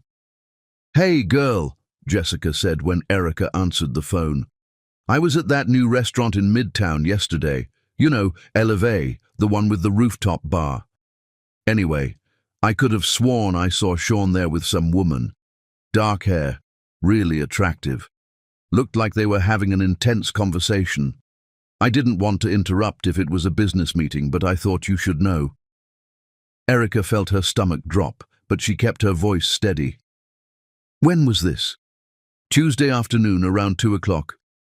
They were at one of the corner tables, pretty deep in discussion. The woman was dressed professionally, like maybe a real estate agent or lawyer or something." Tuesday afternoon. Sean had told Erica he was working overtime at a residential site in Buckhead, fixing problems with the electrical installation that had come up during inspection. The restaurant Jessica mentioned was nowhere near Buckhead, and certainly not the kind of place where contractors typically met with clients. "Yeah, probably work-related," Erica said, though her heart was pounding. "You know how these client meetings can be." "Of course," Jessica agreed, but her tone suggested she wasn't entirely convinced. "I just thought I'd mention it." After hanging up, she sat at their small dinner table, staring at Sean's empty chair, while her mind raced through possibilities. There could be innocent explanations. Maybe the electrical work had been completed early, and he'd had a meeting with a potential client. Maybe the woman was someone from the permit office or an architect. But when Sean came home 3 hours later, claiming he'd been dealing with an emergency repair that kept him at the job site until after dark, Erica knew Jessica's sighting couldn't be explained away as a simple business meeting. "How did the electrical work go today?" she asked casually, as Sean kissed her hello. "Frustrating," he replied, settling into his narrative with what now seemed like practiced ease. "We had to rewire the entire second floor. Took us until almost 9 o'clock to get it finished." Another contradiction. If he'd been working until 9, he couldn't have been at a restaurant at 2 in the afternoon having an intense conversation with an attractive woman. That night, as Sean slept beside her, Erica lay awake, cataloguing all the small inconsistencies she'd been trying to ignore. The way he'd started working late multiple nights per week, always with explanations that sounded reasonable but couldn't be independently confirmed. The new attention he was paying to his appearance, better haircuts, nicer clothes, the expensive cologne that made him smell like a stranger. Most troubling of all was the change in their intimate life. Sean had always been an affectionate husband, the kind of man who reached for her hand automatically, who kissed her goodbye every morning and hello every evening, who made love to her with complete presence and attention. But lately, even their most tender moments felt distant, as if part of him was somewhere else entirely. The next morning, while Sean was at work, Erica found herself doing something she'd never done before in over 3 years of marriage. She went through his things looking for concrete evidence. She started with the laundry, checking pockets for receipts or notes or anything that might explain his recent behavior. Most pockets yielded nothing but lint and loose change, which almost made her feel foolish for looking. But in his work jacket, buried deep in an inner pocket, she found a restaurant receipt dated the previous Tuesday, the same day Jessica had seen him with the mysterious woman. The receipt showed 2 meals, 2 glasses of wine, and a tip generous enough to suggest this wasn't just a quick business lunch. In their shared laptop, she discovered that Sean's browser history had been cleared, another first in their marriage. Sean wasn't particularly tech-savvy and had never bothered with privacy settings before. The fact that he was now actively hiding his internet activity suggested he had something significant to hide. But it was their shared credit card statement that provided the most concerning evidence. Over the past month, there were 3 charges at restaurants she'd never been to. There was a purchase at a men's clothing store during what she knew were his work hours, and there was a charge for flowers from an upscale florist, flowers that hadn't come home to her. Individually, each charge had a reasonable explanation. Together, they suggested a pattern that made her stomach churn. Erica sat in their tiny living room, surrounded by evidence of her husband's deception, feeling like her entire world was shifting beneath her feet.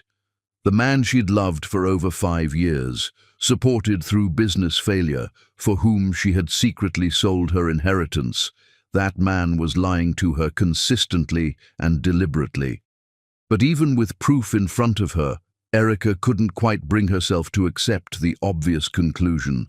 Maybe there was still an innocent explanation. Maybe the woman Jessica had seen was a business contact.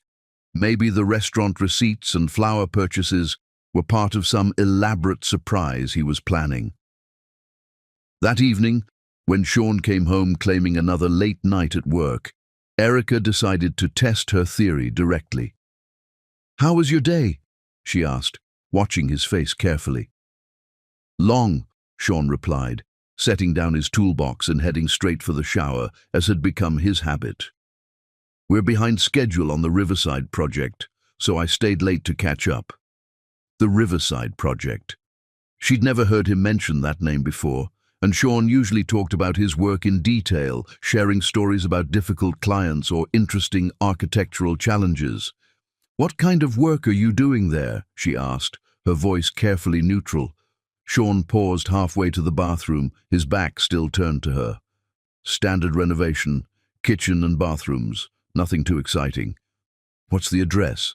Maybe I could bring you lunch there sometime, surprise you at work." "That's sweet, baby, but the site's not really set up for visitors. Insurance liability issues and all that." More deflection. More vague answers that sounded reasonable, but provided no actual information she could verify. That night, Erica made a decision that terrified her. She was going to follow Sean the next time he claimed to have a late work meeting. She was going to see for herself where her husband was really going and who he was really spending time with. The opportunity came 2 days later, on November 15th, when Sean announced he had to work late again. "Emergency at the Patterson site," he said, using the name of a project that had been completed months earlier. "Could be there until 10 or 11. "Be careful," Erica replied, kissing him goodbye while her heart broke a little more with each lie. "I love you." "Love you too," Sean said, and for a moment his eyes held the genuine warmth she remembered from their early days together. An hour after Sean left, Erica got in her car and began what felt like the most heartbreaking investigation of her life. She drove first to the area where she knew he was actually working, a residential renovation in Sandy Springs. His Honda Civic wasn't there. She drove to the restaurant where Jessica had seen him, then to 2 other locations where he'd made recent credit card purchases. No sign of him anywhere. Finally, at 9:30 p.m., she spotted his car in the parking lot of an upscale apartment complex in Virginia Highland. Erica sat in her own car across the street, hands shaking as she stared at the building where her husband was spending his evening instead of coming home to her. She didn't get out of the car. She didn't confront him or knock on doors or try to discover which apartment he was visiting. Instead, she drove home and waited, timing his arrival to see if his story would match his actual whereabouts.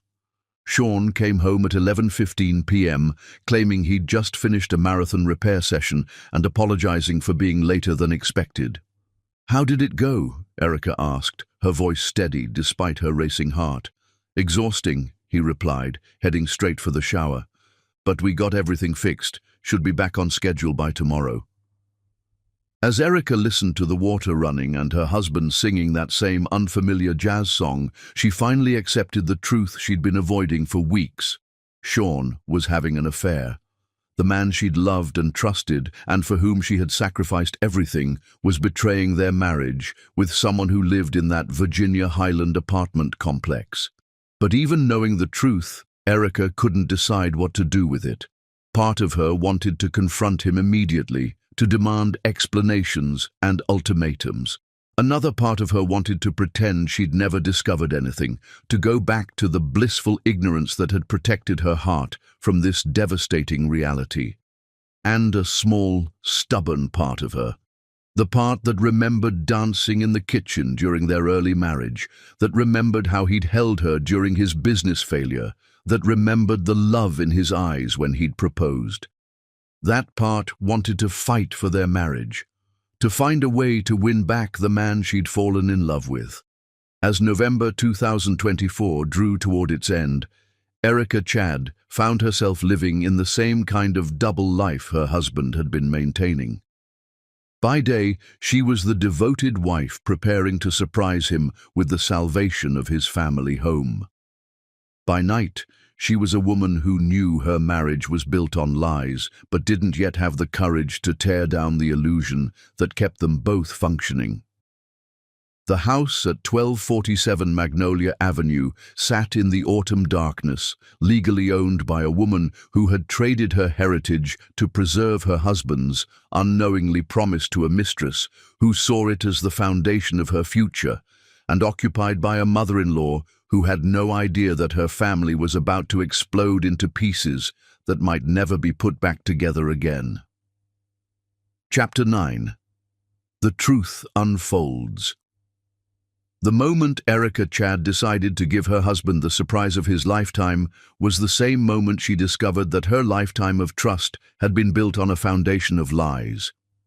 It was November 18th, 2024, and Erica had finally gathered the courage to reveal her secret purchase of the Chad family home.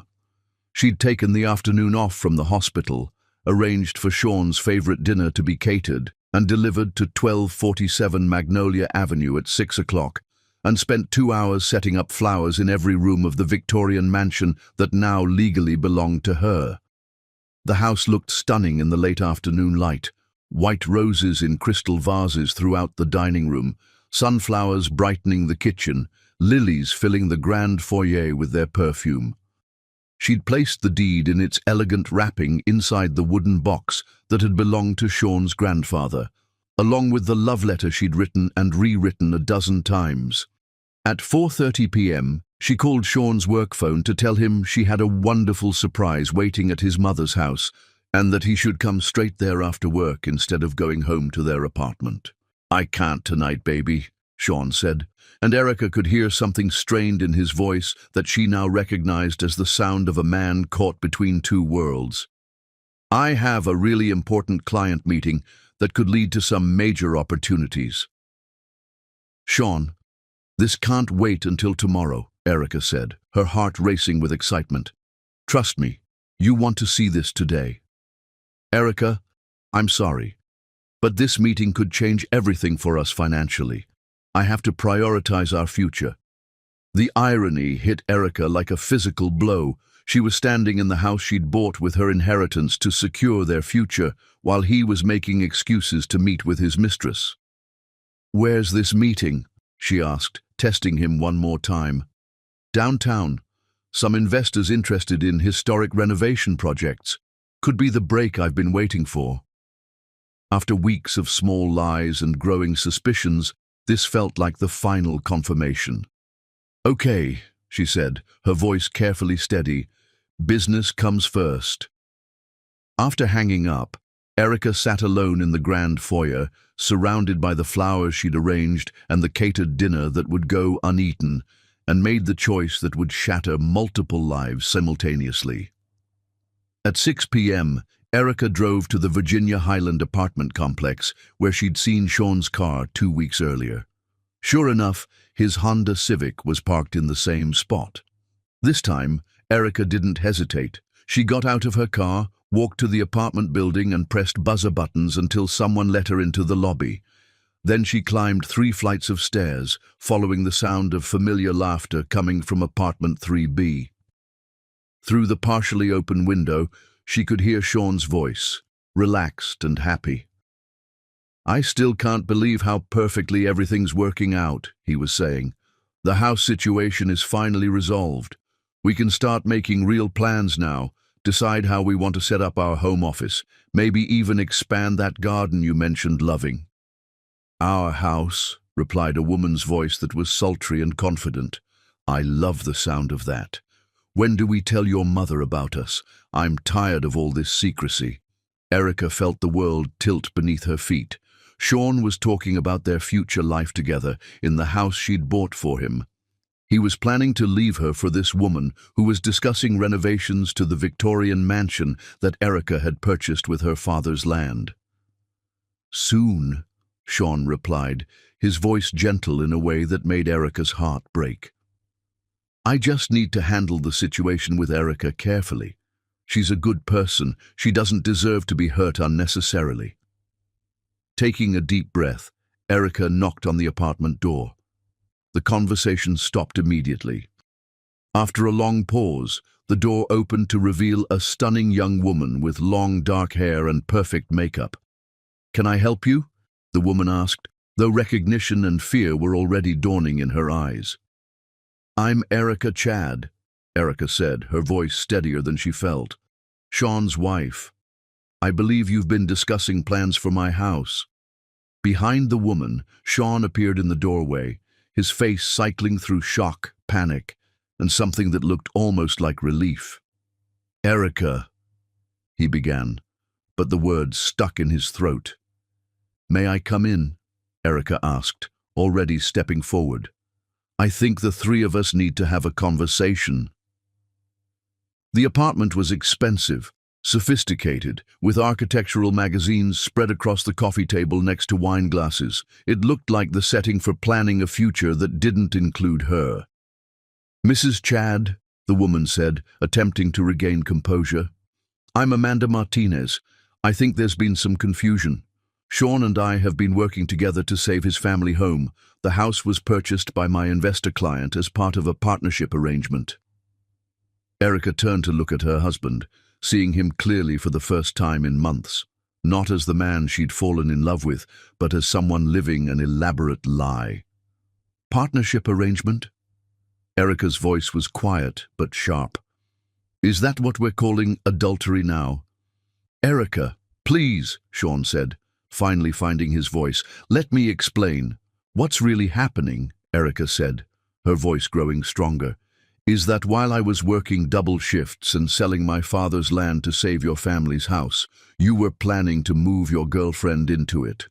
I gave up my inheritance, my connection to my parents, my Caribbean heritage, the only thing I had left of my family, to preserve your family legacy, and you were going to hand it over to someone else." The silence was deafening. Amanda looked confused, Sean looked stricken, and Erica felt fierce clarity crystallizing inside her. "Wait," Amanda said slowly, her confident facade cracking. "What land? What purchase? Sean, I thought your investor client bought the house." "There is no investor client," Erica said, turning to face Amanda directly. "There's just me. I'm the one who bought 1247 Magnolia Avenue. I'm the one who saved it from foreclosure. I'm the one who sacrificed everything I had to give my husband the most generous gift I could possibly imagine." Amanda stared at Sean, realization dawning. "You knew," she whispered. "You knew your wife bought the house, and you let me believe." "I suspected," Sean said miserably, "but I wasn't completely sure until recently." "You suspected?" Erica stared at her husband in disbelief. "You suspected that I had made the biggest financial sacrifice of my life to save your family, and you said nothing?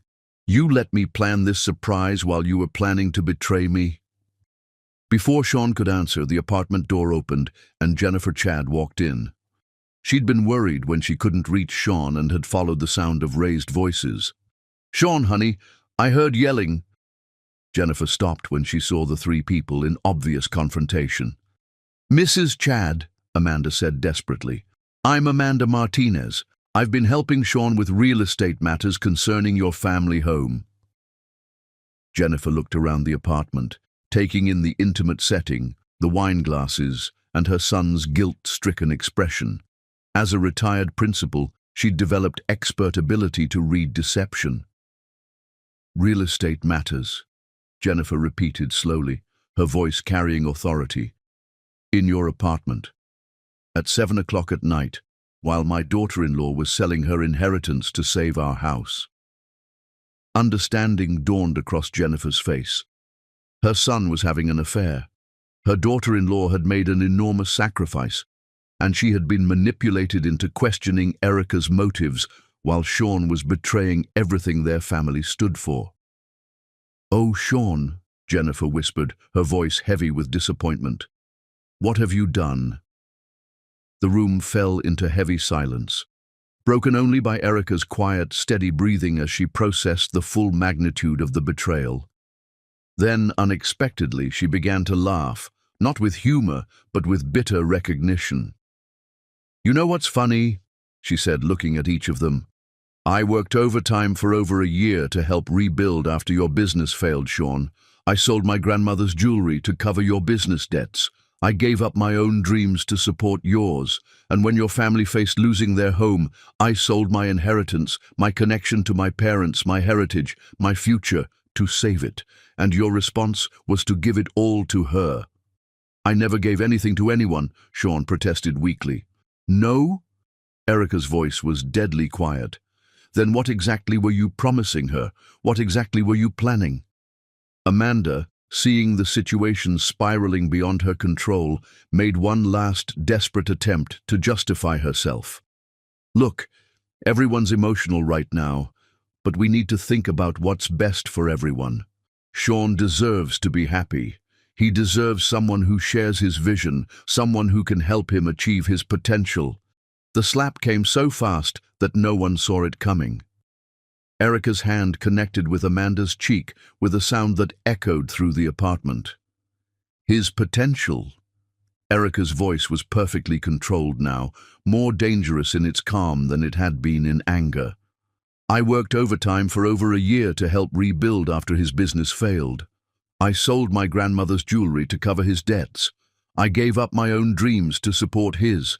I sold 15 acres of agricultural land that had been in my family since the 1940s, land that my father dreamed of retiring on, land that represented my only connection to my Caribbean heritage, to save his family's legacy. And you think I've been holding him back from his potential? Amanda held her hand to her reddened cheek, tears of rage in her eyes. You can keep your house, she said viciously, and you can keep your failure of a husband. I deserve better than this chaos. As Amanda grabbed her purse and headed for the door, she turned back one final time. For what it's worth, she said to Erica, you're a fool if you take him back. He doesn't deserve your sacrifices, and he never will. With that, Amanda was gone, leaving behind only wreckage and the sound of Erica's controlled breathing. Jennifer moved toward her daughter-in-law, her face filled with shame and regret. Erica, honey, she began, I need you to know that I had no idea about any of this, and I need to apologize for questioning your purchase of the house. I was wrong, and I'm so sorry. Don't, Erica said, holding up her hand. Just don't. I need to think. I need to understand what just happened here and what it means. She looked at Sean, who was standing in the middle of the apartment, looking lost and broken. The house is in my name, she said quietly. The house that I bought with my father's land, that I intended as a gift to save your family's legacy. It's legally mine, and right now, I have no idea what I'm going to do with it.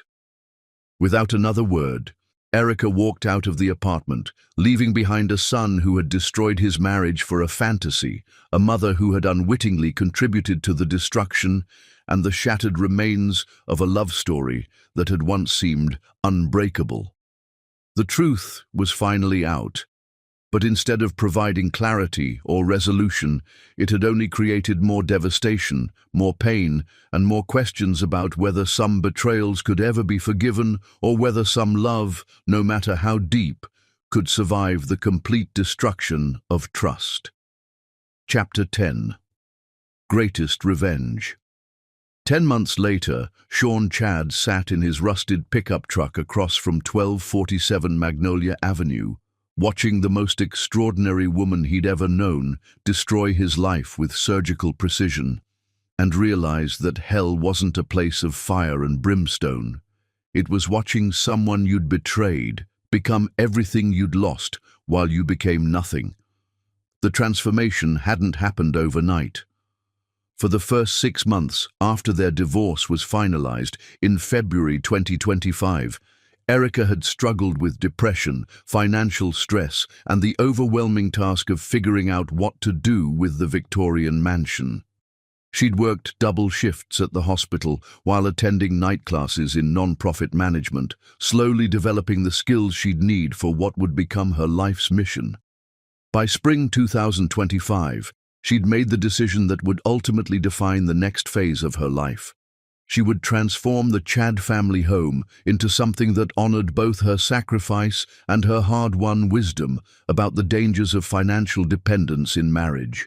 The Victorian mansion that had been in the Chad family for 72 years now bore a discreet but elegant brass plaque beside the front door, the Lindsay Foundation for Women's Financial Independence.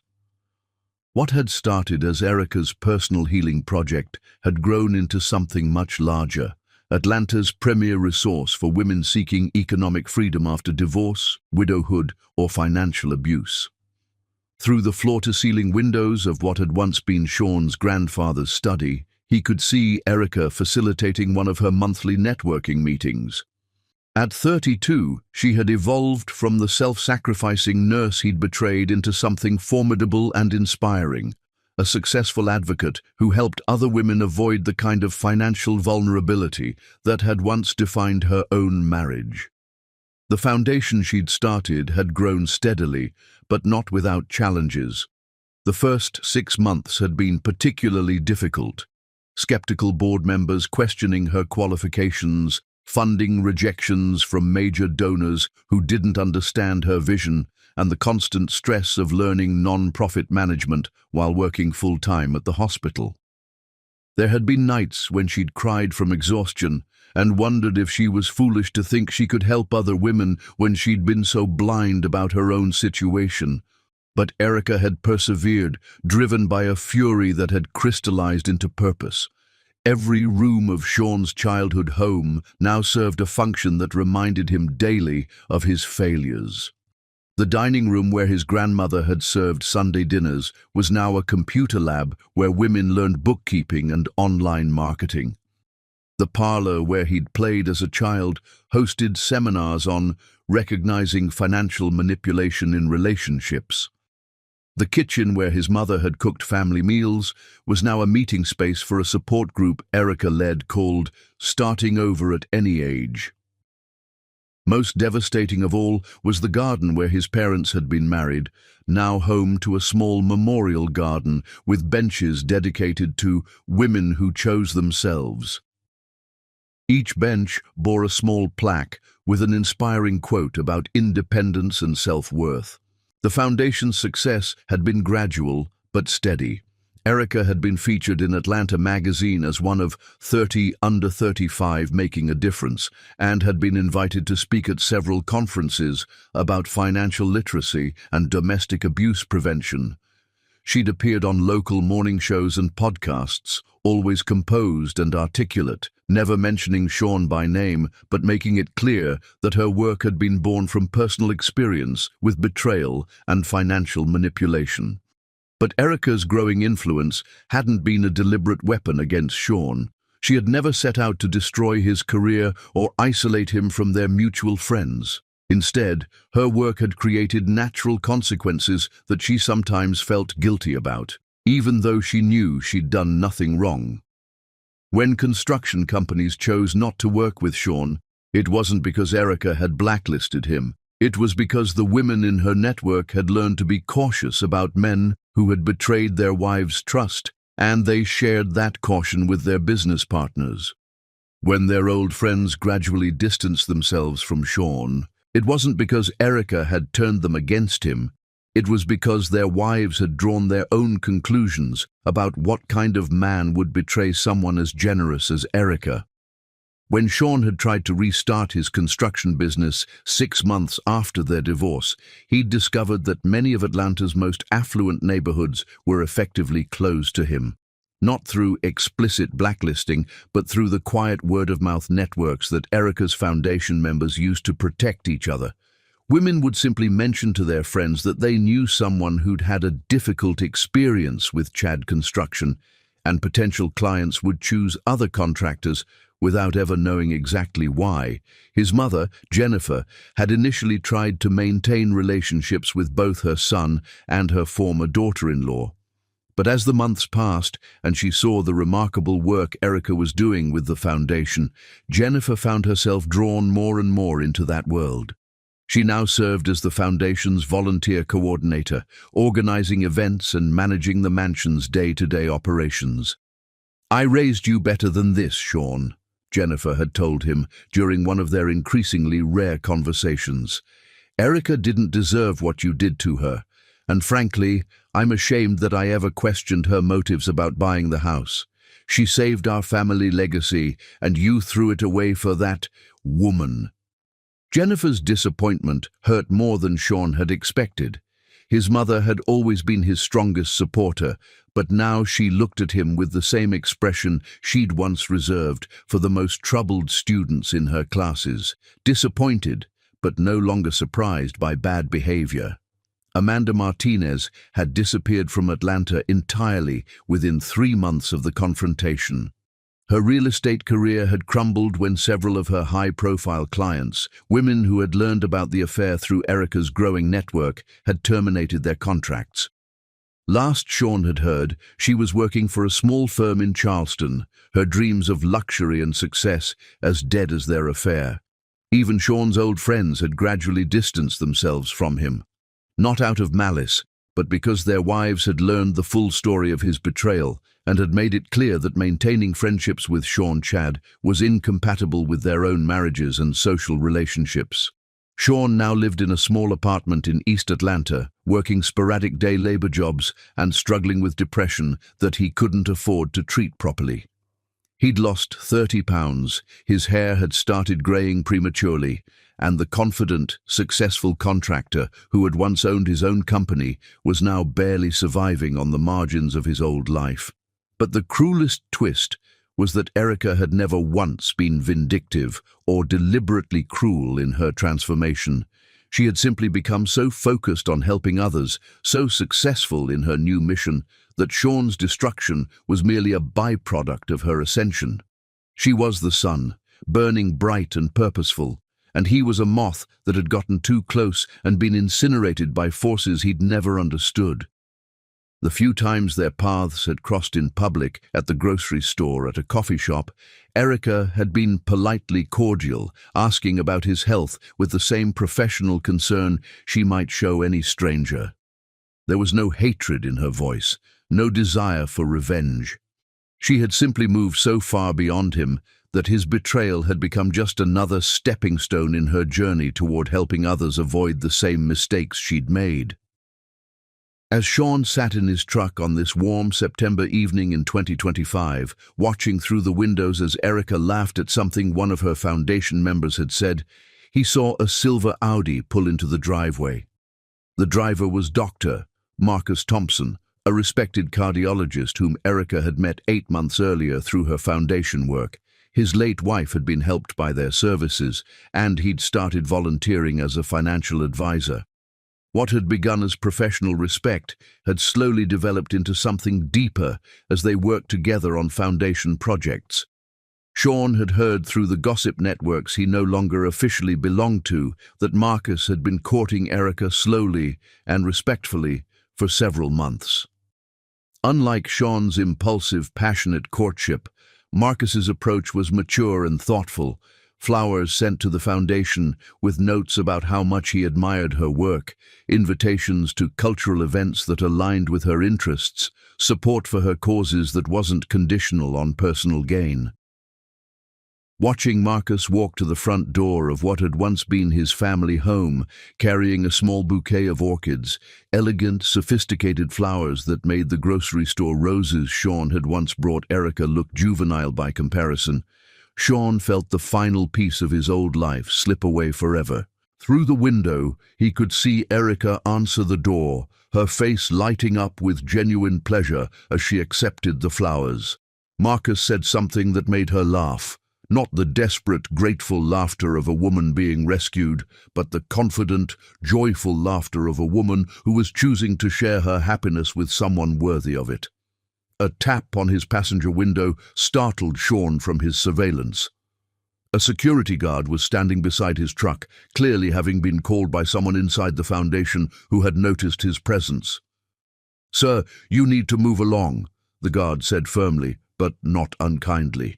"This is private property, and you're making the residents uncomfortable." Sean nodded without argument and started his truck. As he drove away from Magnolia Avenue for what he knew would be the last time, he could see the Victorian mansion in his rear-view mirror, glowing with warm light and filled with the sound of successful women building their futures on the foundation of hard-won wisdom about love, money, and the importance of never again making themselves vulnerable to men who didn't deserve their trust. 3 months later, on a perfect December evening in 2025, Erica stood in the renovated kitchen of her foundation's headquarters, reviewing applications for their latest round of business grants. The organization now had a waiting list of over 400 women seeking assistance, and a success rate that had attracted attention from philanthropists across the Southeast. The house felt peaceful in the evening quiet.